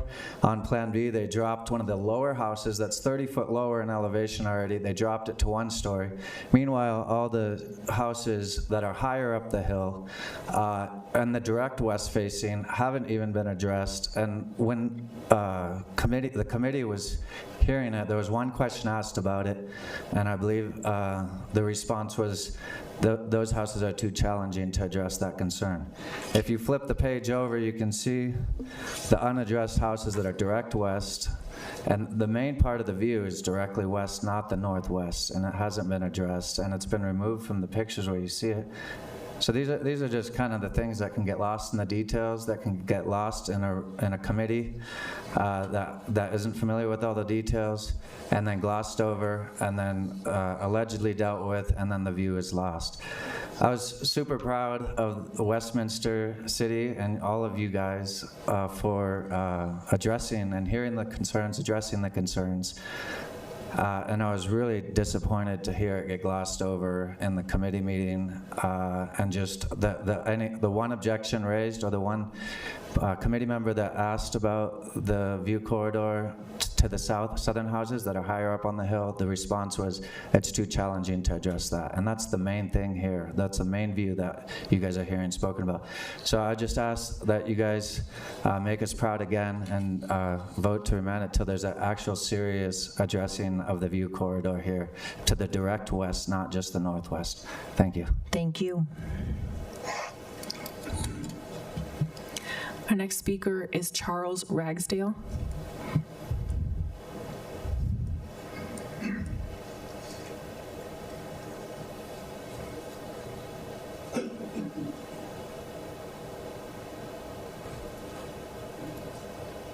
Welcome. Thank you, Mayor. Mayor and City Council. A long time ago, I had a politician tell me the hardest thing you'll ever do is have to give a speech following children. He tried never to do it. This plan, I'm asking you to vote against approving this plan. And the reason why is this is the same plan that they presented to you before that you remanded. There might have been a little dust kicked here and a little feather moved there, but it's the same plan. They're telling us that they've put in, they're disconnecting the connection to 82nd, but it's still an open field, and anybody that needs to get across there will go across there. They've said that they're putting in a cul-de-sac behind all of the buildings where a fire truck will be able to turn around so they don't have to connect over there. But the problem is that if you take a look at their map, basically the same spot that they're going to put in the cul-de-sac is where they're putting in the parking for their park. there's a big orange circle that they put on one of the maps, and then there's a number on the other map that shows where these parking places are, and they're basically in the same spot. The other thing is that they're asking to take part of the city's tank property. We're going to have to sell that to them so they can put that cul-de-sac in. It just doesn't make sense to me. They're going to dig out enough dirt from the side of that hill that they can raise it to any height they want to. If they want to protect the view corridor, they can just dig down a little deeper and not put in as much dirt back in. They've done that over on the big field where the farm is. They came in, they dug down 30 or 40 feet, put it all in a great big stack on one end of the place, and then when they got putting it back in, they came in, and if you drive by the west side, the Lowell side of the property, the land there now is probably 10 to 15 feet higher than it was when they dug it out. Now, I don't know why, other than to block the view of the people that live on Lowell, but it is. You used to be able to see all the way to Federal across that field, and if you're on Lowell, you can't see more than the hill. So I'm asking you to vote against this just because they're not taking you seriously. You asked them to make changes, you asked them to make compromises, and all they did is come back to you with figures that basically are the same thing that they presented before. Thank you very much. Thank you. Our next speaker is Ezekiel Archuleta.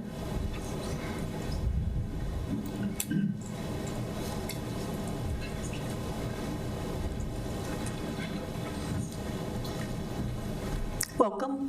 Thank you. I'm also with my neighbors. I live on Lot Place Court, also towards first coming up the hill driveway around the cul-de-sac. Could you use the microphone? We can't hear you. I live right on the cul-de-sac, right in that area, and I do love the cul-de-sac. I love that's all I'm going to be. But I do also want to voice the concerns. That there was a concern on one of my neighbors had about the driving across, the spacing when you go down Bradburn, because since there's been construction on 88th, I have to take cuts through Shaw Heights, and I have to go through there. And parking is kind of narrow. And there's people sometimes that just drive through, and it's kind of scary sometimes, so I understand kind of how that is. So I don't know if there's something they could do maybe to help compensate those people that live on there. But also, I'm for Plan B because, we don't want access to that HOA gate. We don't want anybody, controlling it to where there is going to be traffic, or, that people could somehow bypass it and, it would become useless at some point. But, I just want to voice that me and my mother lived here. Lived in that house since I was born in 1979. My father and my mom lived there just as long, so we love the view. The view, we were all for that. I send pictures to 9 News. I post pictures of the mountains from my door every day, the weather, and it is amazing. There's no other place, I think, in Denver that really, we have this kind of view. It was our last little kind of open area. We enjoyed that for so many years. We had wildlife. We even see deers run through our hill for some reason. I've seen 5 of them through the time that I've lived here, through my neighbor Patricia's yard. And, a lot of that wildlife will disappear, but we just want to preserve our, space that we've done. Me and most of the people on our hill have been here. They've been here longer than I have, and 40 years or more, and we love it. And we love the quietness, the serenity, the peacefulness, which even more is so with that cul-de-sac, and we don't want to compromise that. Thank you. Thank you. Our final speaker is Jim Fenimore.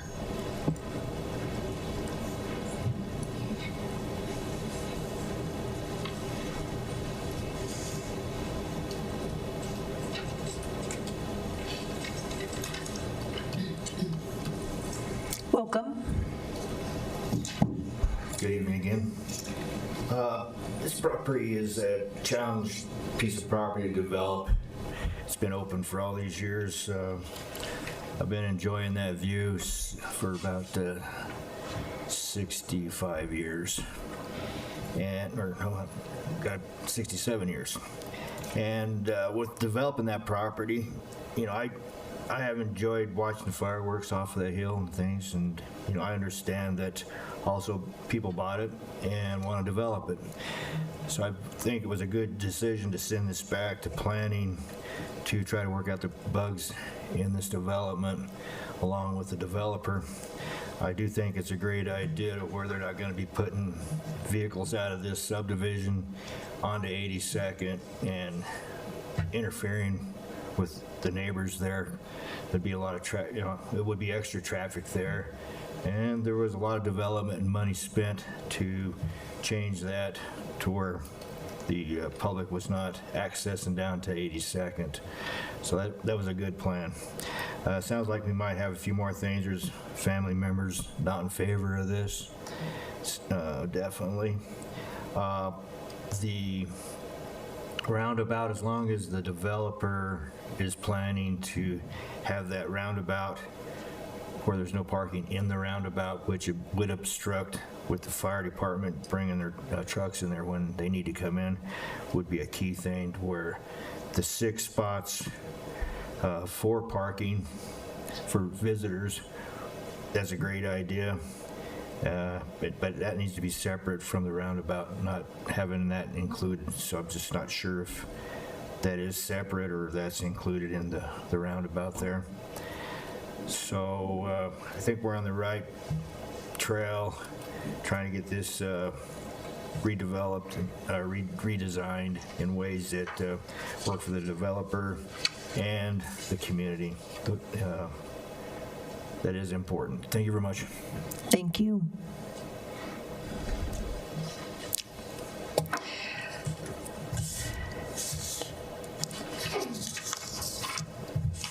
Council, do you have any questions? Mayor Pro Tem?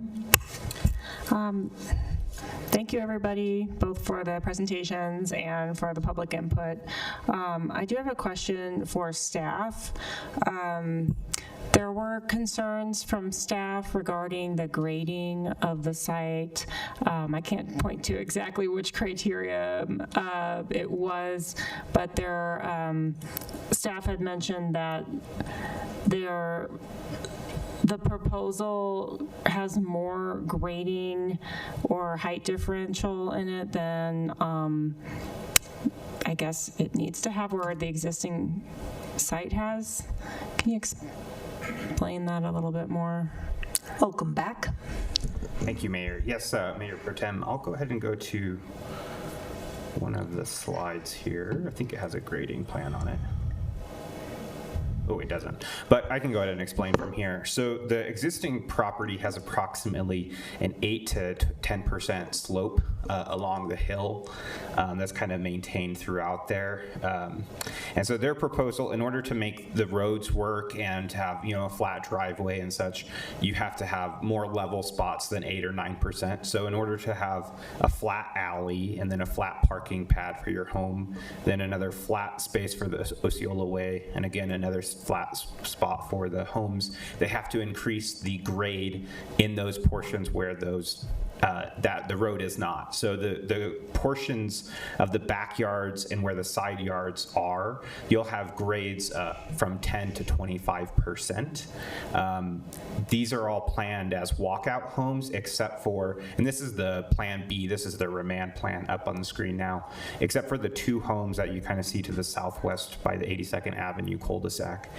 The rest of them would all be in a walkout configuration. So they're all going to slope, the high point being on the south side of the homes and the low point being on the north side of homes, going down to the northwest. Does that grading approach change the overall grade of the site in terms of kind of where it starts currently and where it... A little bit, not as drastically as you would think. The Bradburn itself actually slopes a bit uphill as you're headed northeast towards Lowell. So the the western portion of the site here is actually at a lower grade than the northmost portion that you can kind of see on the screen here. So they're kind of working with the grade as much as you really could in order to make this many units count. The only way to reduce those grades would be to reduce unit count in order to have more land area to absorb the grade. So as a part of the remand, we sat down with the applicant and they showed us many of their different options that they had considered originally and some ones that they had been looking into. They really have, in order to get 26 units on this property, this is really the only realistic site plan to make it work, where we can sever that 82nd Avenue connection and do that. It does, and I should note the view corridor, it was part of the 2013 comprehensive plan, and in that plan it had an arrow that points just straight to Long's Peak. It didn't point to the rest of the Western Mountains, the Indian Range, or any of those. So that's what we followed when we pursued the PDP. So we didn't pursue any of the grading based off of view corridor concerns. We've solely just preserved, and that's what the view corridor does, is it preserves that view towards Long's Peak.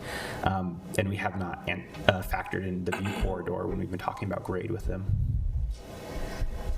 Okay, and then in the staff report, staff was also concerned about the overall number of units, thinking that there was some better solution here, but with less units. I mean, I'm trying to understand, is it one or two, or was it just, you know, yeah, you can get 13 units here and this would be better. I'm trying to understand, like, what can staff be, is there a way forward, because staff's also not supporting the second plan too. Yes, Mayor Pro Tem. So staff believes that the alley itself is actually burdensome on the city. So that results in a 5 times longer water line run.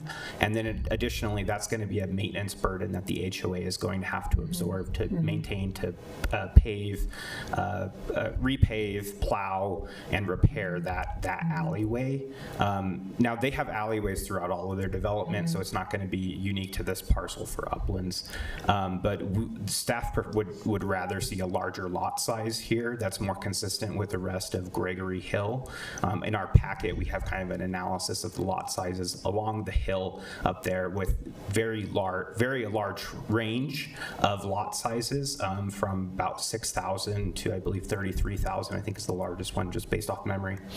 And so we would rather see a larger lot size used here, the elimination of the alley, and having all of the homes front onto Osceola Way. We believe that doing that could reduce the need for the amount of grade change that they're going to be utilizing. We don't necessarily agree that we need to see all of the homes be in that walkout configuration. A lot of the homes in Gregory Hill right now do not have a walkout. That's pretty unusual up on the hill. So we think there's a lot of different home types that could be utilized there. Again, it would necessitate that they lose lots. And remind me, because there's a lot in there, the PDP for Uplands, the lot size, I know there are 12 different exceptions. The PDP for the lot sizes here, is that one of the exceptions? Not specifically lot size, because the PDP doesn't lay out lot size, and it actually is the ODP. So the ODP and our development standards don't have lot sizes. We have just setbacks, and what we do is we anticipate that they would meet all of those setbacks, and that creates your larger lot. So they're asking for exceptions to some of the setbacks to reduce those, and that creates the smaller lots. Okay. And Osceola Way, that would be public? Correct. Osceola Way would be public. Okay.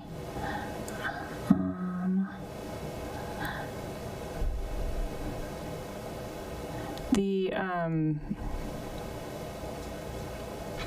okay, I'll come later. Question, thank you. I have a question for the team. Of course. The development team.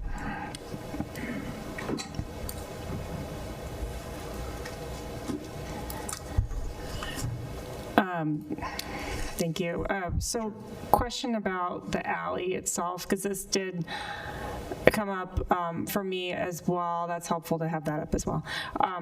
The alley, how much in Sure. This seems like a pretty long alley, and what's the structure for the HOA for this particular little neighborhood? Would they be having to take on the burden of this alley and maintenance and replacement themselves? Sure. Thanks, Councilor.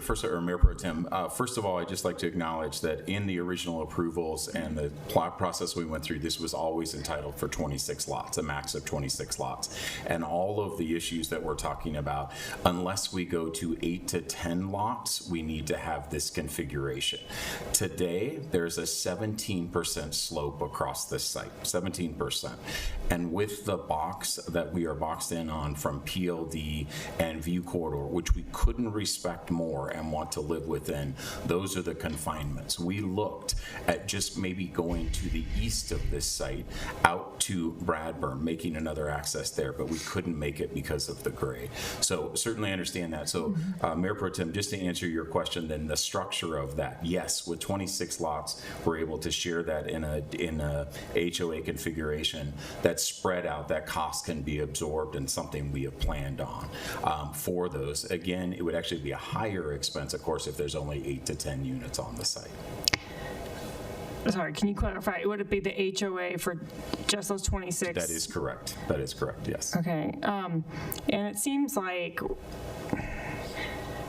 I mean, I know it seems like you have enough parking on this site without the on-street parking on Osceola,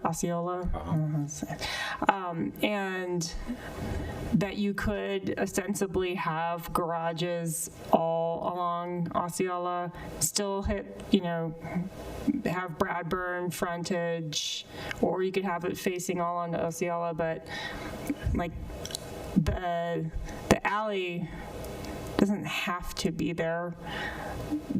I'm gonna let my engineer answer that question, because we have looked at every scenario possible of how to load those units. So we can talk about the layout of that site. Yes. Good evening.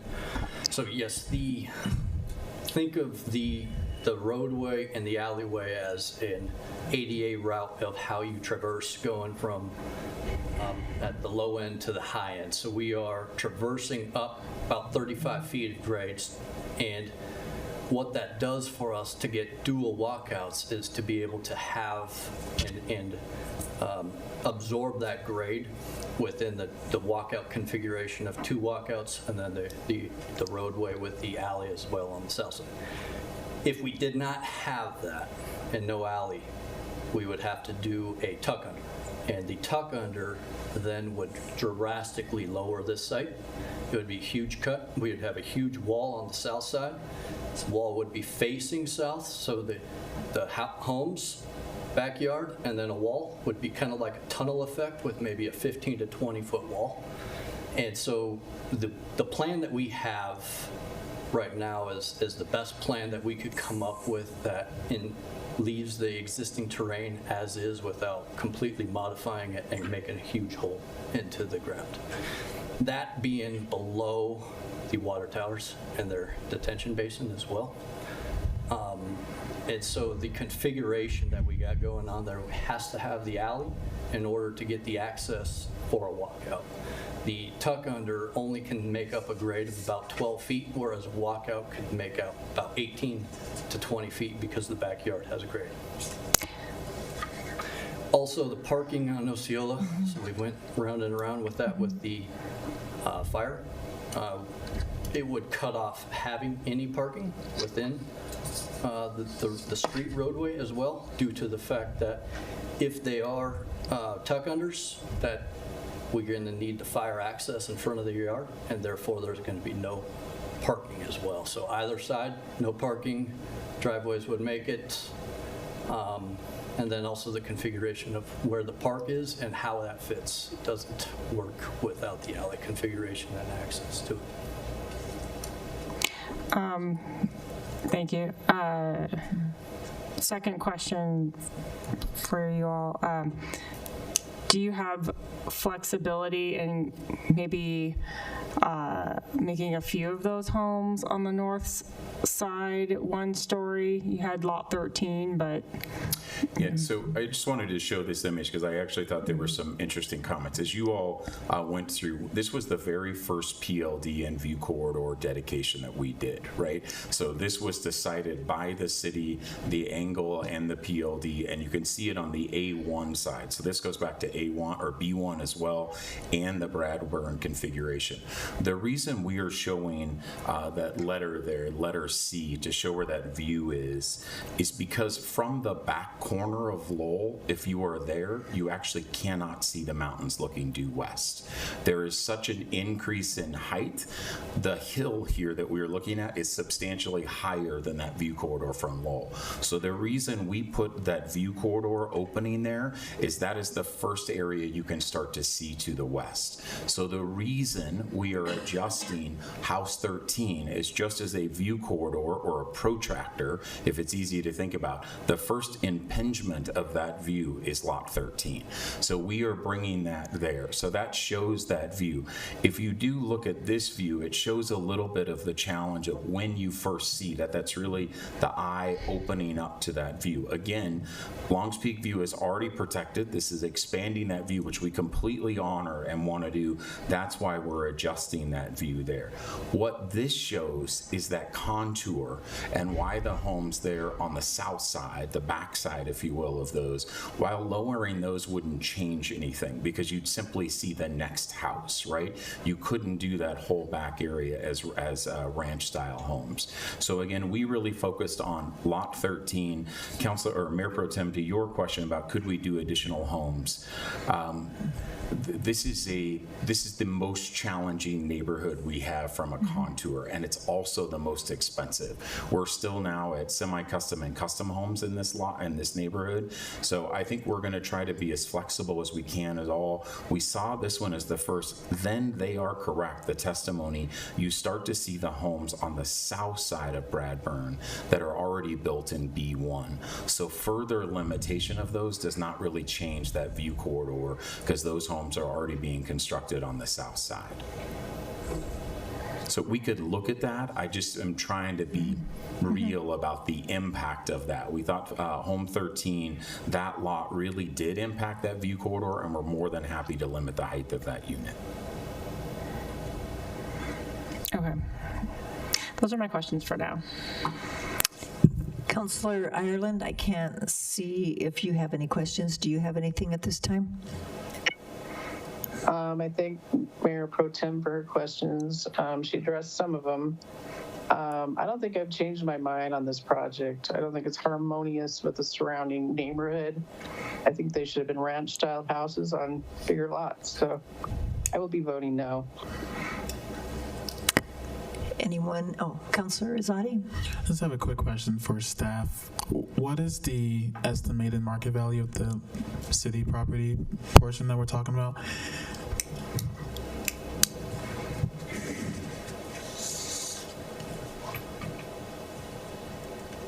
Councilor Zadi, so we, as part of the proposed sale back to them, we would have a new appraisal done to give us a fair market value rather than coming up with it ourselves. But just an estimate would probably be in the $6 to $7, maybe $8 range.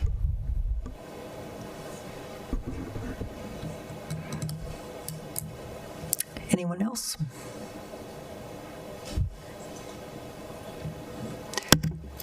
Did you have anything with what you heard from people that you want to address? I think a couple of comments, thank you, Mayor, that I just wanted to address. First of all, is the turnaround zone on Plan B is absolutely not the same spot as where the guest parking will be. That has been worked through, that is outside of that area, so I'm going to go to that map. So we are showing a full turnaround there on the right-hand side where you see Plan B, and you see that area. To the right of that, to the east of that, is where the guest parking would be. So that is not the same area. On our plan that we worked with the staff, there's actually a dividing area, like a little culmination of that, and then we could add in that guest parking.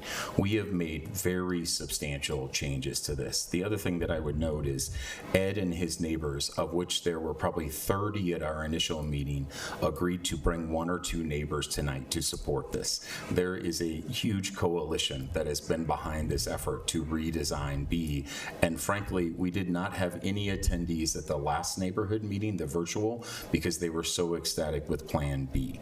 We have worked to implement every plan, and we have taken it more than seriously. We think this is a complete redesign that really addresses all of the comments that we heard. I want to say that the complexity of this site, even to just say on Osceola, if you enlarge that roundabout to make a turnaround, you'd butt up against PLD, and we weren't allowed to pursue that. So just to understand how tight that site is and the slope of that. So lastly, I will say we would gladly purchase that land back to make this work with the neighborhood. I will note we dedicated that land first, and now we're purchasing it back. That was land that we dedicated originally because it's the right thing to do. When the city said, would you buy it back? Absolutely, we'd do that to have that. So listen, there is great feedback. I completely understand the view corridor, and we have protected it. That was the very first thing we did, was dedicate this land and all the PLD and pay all the fees on this site. So that was what was asked, and we have pursued it. I would actually tell you that fewer homes leads to much larger homes, much larger size, where you would have to have the height. So that would not change the view corridor or the height of those homes. To be able to justify 8 to 10 homes, we'd have to have much larger, much more expensive, much larger footprint. So we think this is actually in keeping with those corridors, really honoring the tradition. We'd love to name that. We think it's a remarkable place, and we really want to bring that forward. So I think those are the only things. I'm happy to address any other comments, but I just want to be sure every element of this plan has been studied and restudied to try to bring it forward. Thank you. Thank you. Staff, our staff, do you have anything else?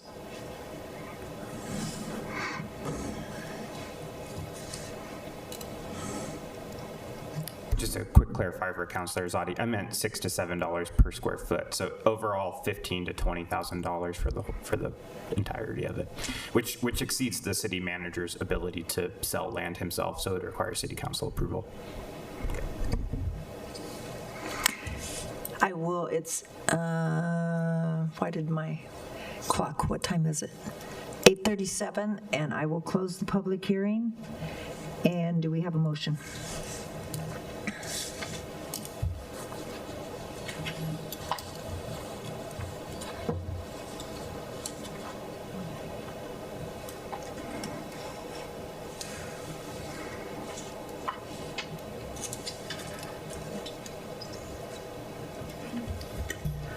Councilor DeMott. Let me see if I can do this right. I would move to approve the official development plan for Uplands Filing 2, Block 2, PA B2, with the addition of the Plan B that has been set forth. And my recommendation is based on the finding that the official development plan does comply with criteria set in Section 11-5-15 of the Westminster Municipal Code. Is there a second? Councilor Hott? I second that motion. It's been moved and seconded to approve the official development plan for Uplands Filing 2, Block 2, PA-B2. Is there any further discussion? Councilor Hott? Yes. So one of the biggest issues that we had last time you were here from the community was that 82nd Avenue connection and the potential dangers and the traffic. And we have heard from the neighbors that would be directly impacted by that tonight that they do support Plan B.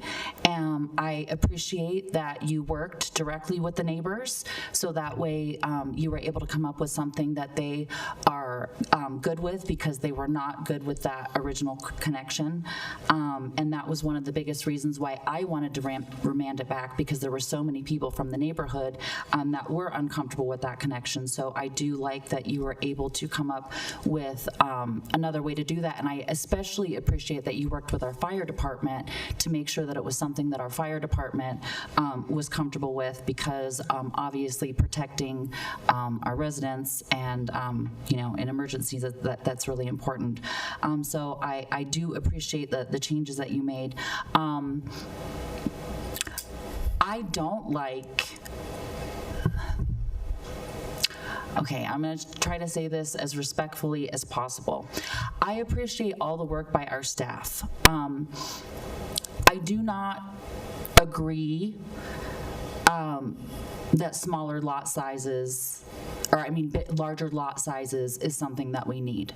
As somebody who lives in this city, who's lived in multiple areas of the city before I was able to buy, I've rented in the city, I've lived in 2 different homes in the city, looking for a house once my kids were older and we did not need a big yard anymore, trying to find any house for sale that did not have a large lot, that was very difficult. And the reason why we ended up where we're at is that a lot of our backyard was taken up by xeriscaping and an addition that was done by the previous owners. So we did end up with a smaller yard. There's maintenance costs, there's all kinds of things that go in with a larger lot. And we have so many big lots here in Westminster that our residents should have options when they're looking for homes.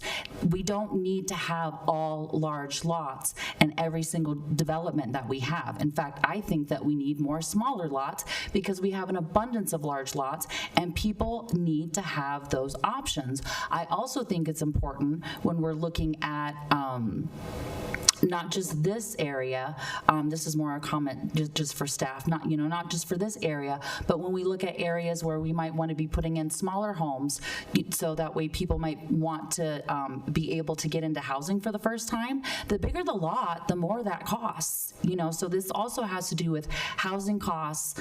And so we have an abundance of large lots, and I know for me, that was a struggle, and so I'm sure I'm not the only one. Not everybody wants, people as they get older, people who, are choosing not to have children, which are more and more people, or people like me whose children are adults now, should have those other options, and we need more than just one option in the city. So I don't agree. I don't agree with that assessment that we need larger lots at all.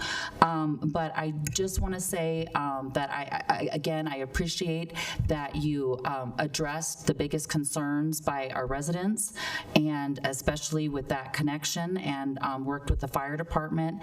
And I think that the fact that the Planning Commission passed it on a 6-0 vote really speaks to the changes that you made, and thank you so much for working with our neighbors, especially the ones that were directly impacted, and thank you for taking out that connection that so many were concerned about.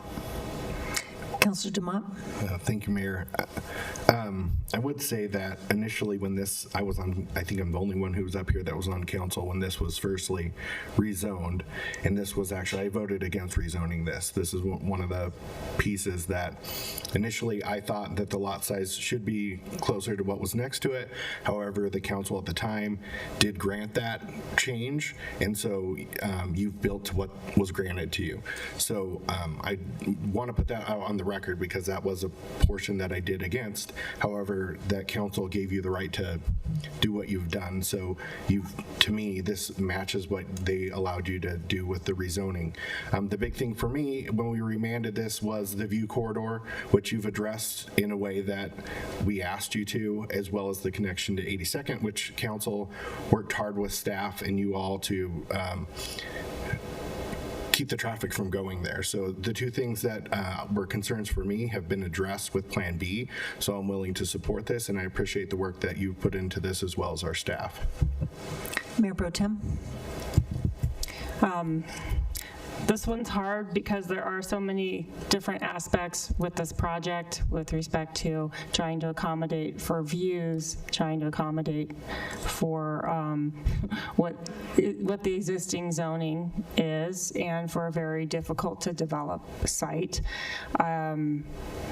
I believe that staff has done as much as they possibly could to try and get this to a design that impacts our utilities and the area the least. I still feel I am challenged by this alley. I do not love the design here. I am struggling with that. I would love for this alley to not be there because it also impacts the utility situation for the site itself. So, and I'm also, looking at the setback requests and the variances from the setbacks. I understand where staff is coming from with respect to wanting to have more harmonious scale of development with the surrounding uses. I am balancing that with the fact that Uplands and the smaller lots across from Bradburn Drive are also now part of the context. And so I am begrudgingly willing to say yes to this. Again, I'm not in love with this site plan at all. And I hope the future homeowners don't curse us for this alley. One thing I would say, and for those folks that are worried about the view corridor, for better or for worse, this is what we planned out several years ago, and even with the comprehensive plan, even earlier than that, in terms of the view that we were looking to retain. I am hoping that with where you stand on this view corridor area, that you still will have some majestic views. One thing I would request from staff and the development team is to think about placement of trees. I have to say that the development that's up on 128th that we have building out, I'm forgetting the name of it, right at Huron. It's one of the best views when you're coming on, going west along 128th, and there's this amazing view of the mountains, and we planted trees along the street. If I happen to hit them and they fall down, don't put them back. And I just, so I want us to be thoughtful about landscaping and how we can retain the view, and how we don't just automatically just put street trees because they're all in the drawing, but I think they'd be in the way. So please be thoughtful about that. Okay, thank you. Councilor Carmelio. Thank you. Thank you to the considerable time that staff and residents as well as the developers have taken on this topic. This is a tough one, I think, for all of us, and I'll say I still have big concerns for HOA costs and fees, and I'm trying to think of a way to help alleviate that. It sounds like we're not going to make way with one, and then I have concerns, of course, for the view corridor, but I do see the changes that were made, and so I appreciate that work there. I think what I'm failing to see is a significant better alternative, shall we say. And so I'm aligned with a lot of the previous comments I just heard, especially Mayor Pro Tem's, simply because, this is what is going in here one way or another, is housing, so we have to make it work. And I'm trying to think of how the future, we as a city can help prevent, I guess, real big costs like this that might be significant to the homeowners, especially in the way of the HOA. But I don't know that we're going to solve that right now tonight. So thank you all. Councilor Azadi, do you have anything? I just wanted to share the 5 things that we sent back to have you take back to look at, and you went through Planning Commission again. You've hit all of those. I can remember when you first came, and the very flat view corridor was where you wanted to build. And in several instances, I can point out where you listened to the community, you listened to council, and you knew that was going to be a fight to bear. So you had to take on a very rough, not lovable area to build on, because people may not know, when you purchased the big farmland, you also had to purchase some weird-shaped little ones. You had no choices over that. It was, if you wanted that land, you had to take these bits and pieces and figure out how to put them together. I applaud you for going to the community and thank the resident that came and shared with us so that we heard his story of how you've worked with them. Nothing's perfect, but that view corridor is the best. And besides having, which I dreamed of, and I think I told somebody when I ran into him, it was so on my mind that I thought, well, you came back and told us you put a glass roof on, and we both had a good laugh. But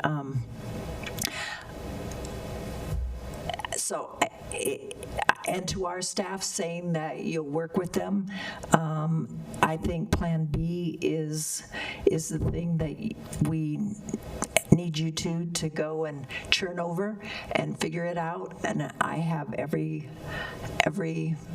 thought that will happen. And so I will be supporting this motion. Councilor Camelia. Thank you so much for this one last note. I wanted to give thank you to Linda from the Historical Society for your idea. I just want to say that I really support that idea. It's in line with my hopes for us as a city, recognizing better those who originally lived here to begin with in all sorts of different areas around the city. And so I'm not sure whether that lands on our friends here or on us, but I think that aligns with us recognizing a lot of our history. So just wanted to say that as well. Thank you. Roll call, please. Councillor Hott. Yes. Councillor Ireland. No. Mayor McNally. Yes. Mayor Pro Tem Nurmela. Yes. Councillor Carmelia. Yes. Councillor DeMott. Yes. Councillor Azadi. Yes. Motion passes on a 6-1 vote. Thank you to our staff and to the Uplands folks. Happy Thanksgiving. Mayor, if I could briefly, before council moves on to the next agenda item, a question for Mr. Kaza.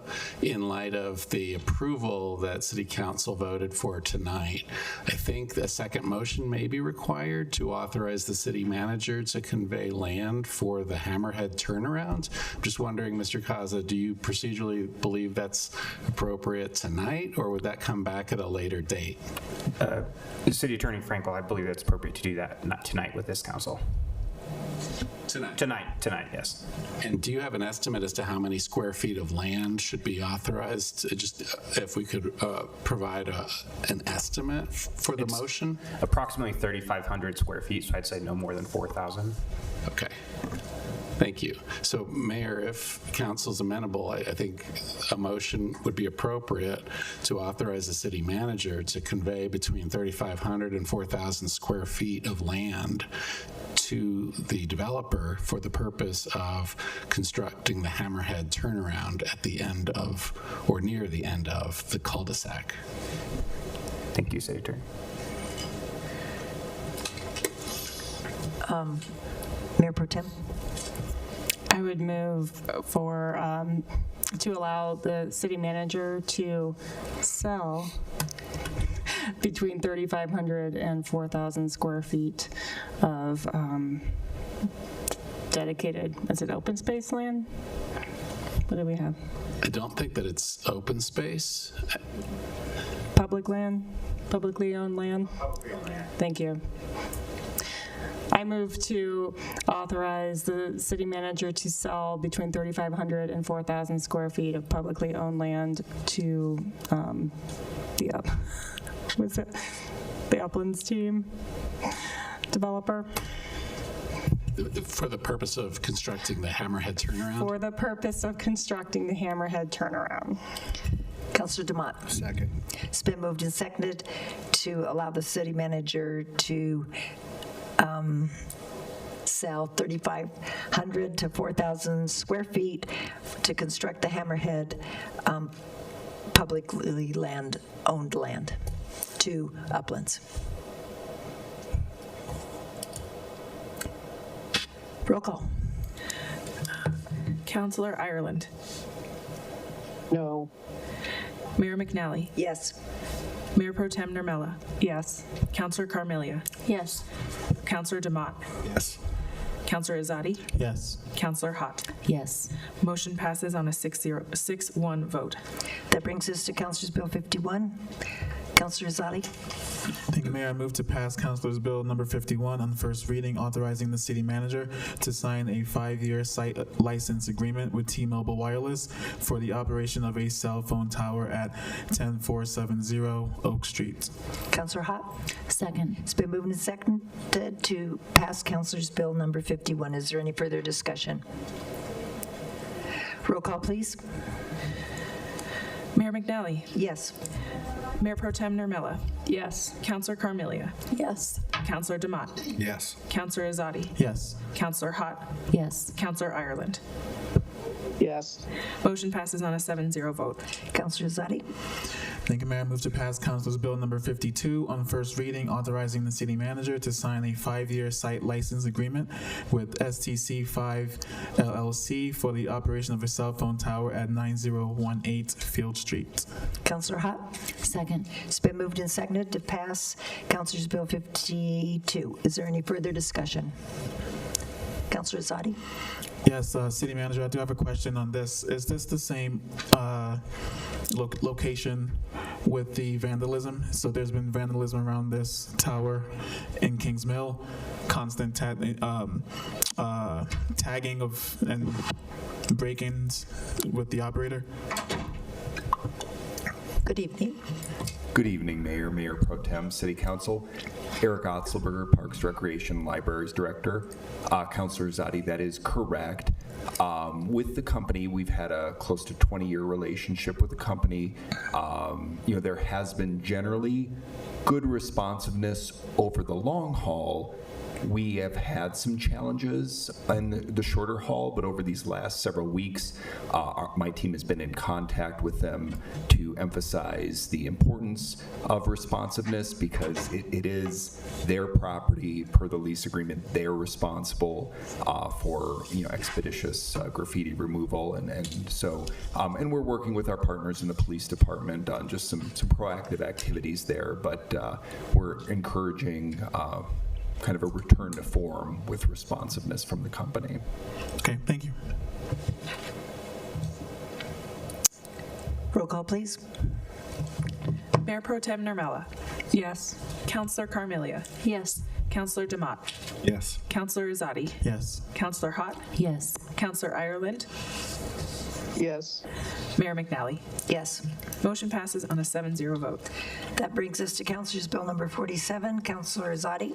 Thank you, Mayor. I move to pass Councilor's Bill number 47 on second reading to amend Title 14 of the Westminster Municipal Code related to the Employee 401A Defined Contribution Plan. Councilor Hott. Second. It's been moved and seconded to pass Councilor's Bill 47. Is there any further discussion? Roll call, please. Councilor Carmelia. Yes. Councilor Demott. Yes. Councilor Azadi. Yes. Councilor Hott. Yes. Councilor Ireland. No. Mayor McNally. Yes. Mayor Pro Tem Nurmela. Yes. Motion passes on a 6-0 vote. Or 6-1, sorry. It is 9:03 and our regular meeting is adjourned, and hope everybody has a great Thanksgiving. That brings us to General Improvement District Board meeting for November 24th, 2025, incorporating the roll call from the past meeting. Is there a motion for minutes? Councilor Azadi. Thank you, Mayor. I move to approve the minutes of the October 13, 2025 meetings for the following general improvement districts as presented: 136th Avenue GID, 144th Avenue GID, Amherst GID, Downtown GID, Mandalay Town Center GID, Orchard Park Place North GID, Park 1200 GID, Sheridan Crossing GID, and Westminster Station GID. Councillor Hott? Second. It's been moved and seconded to approve the minutes of the previous meetings listed from October 13th, 2025. Any further discussion? All those in favor say aye. Aye. Opposed? Motion carries. That brings us to a public hearing and resolution number 10. Do we have, it is 9:05, and I will open the public hearing. Do we have any staff to present? No? No presentation, Mayor. Okay. Do we have any public signed up? It is, what is my time? It is 9:05, and I will close the public hearing, and do we have a motion? Mayor Pro Tem. I move to adopt resolution number 10, authorizing a supplemental appropriation of Westminster Downtown General Improvement District carryover for $200,000 and reallocation of $650,000, amending the 2026 Westminster Downtown General Improvement District budget for the proposed downtown Westminster landscaping maintenance contract. And I'm sorry, I forgot we're in GID stuff, so it's Vice Chair. Board Member Azadi? Second. It's been moved and seconded to adopt resolution number 10. Is there any further discussion? Councilor Novella? Nope. No. Roll call, please. Board Member Demott? Yes. Board Member Azadi? Yes. Board Member Hott? Yes. Board Member Ireland? Yes. Board Member, Chair McNally? Yes. Vice Chair Nurmela? Yes. Board Member Carmelia? Yes. Motion passes on a 7-0 vote. And we have the new motion number 2 that replaces motions 3 and 4. Councilor Azadi?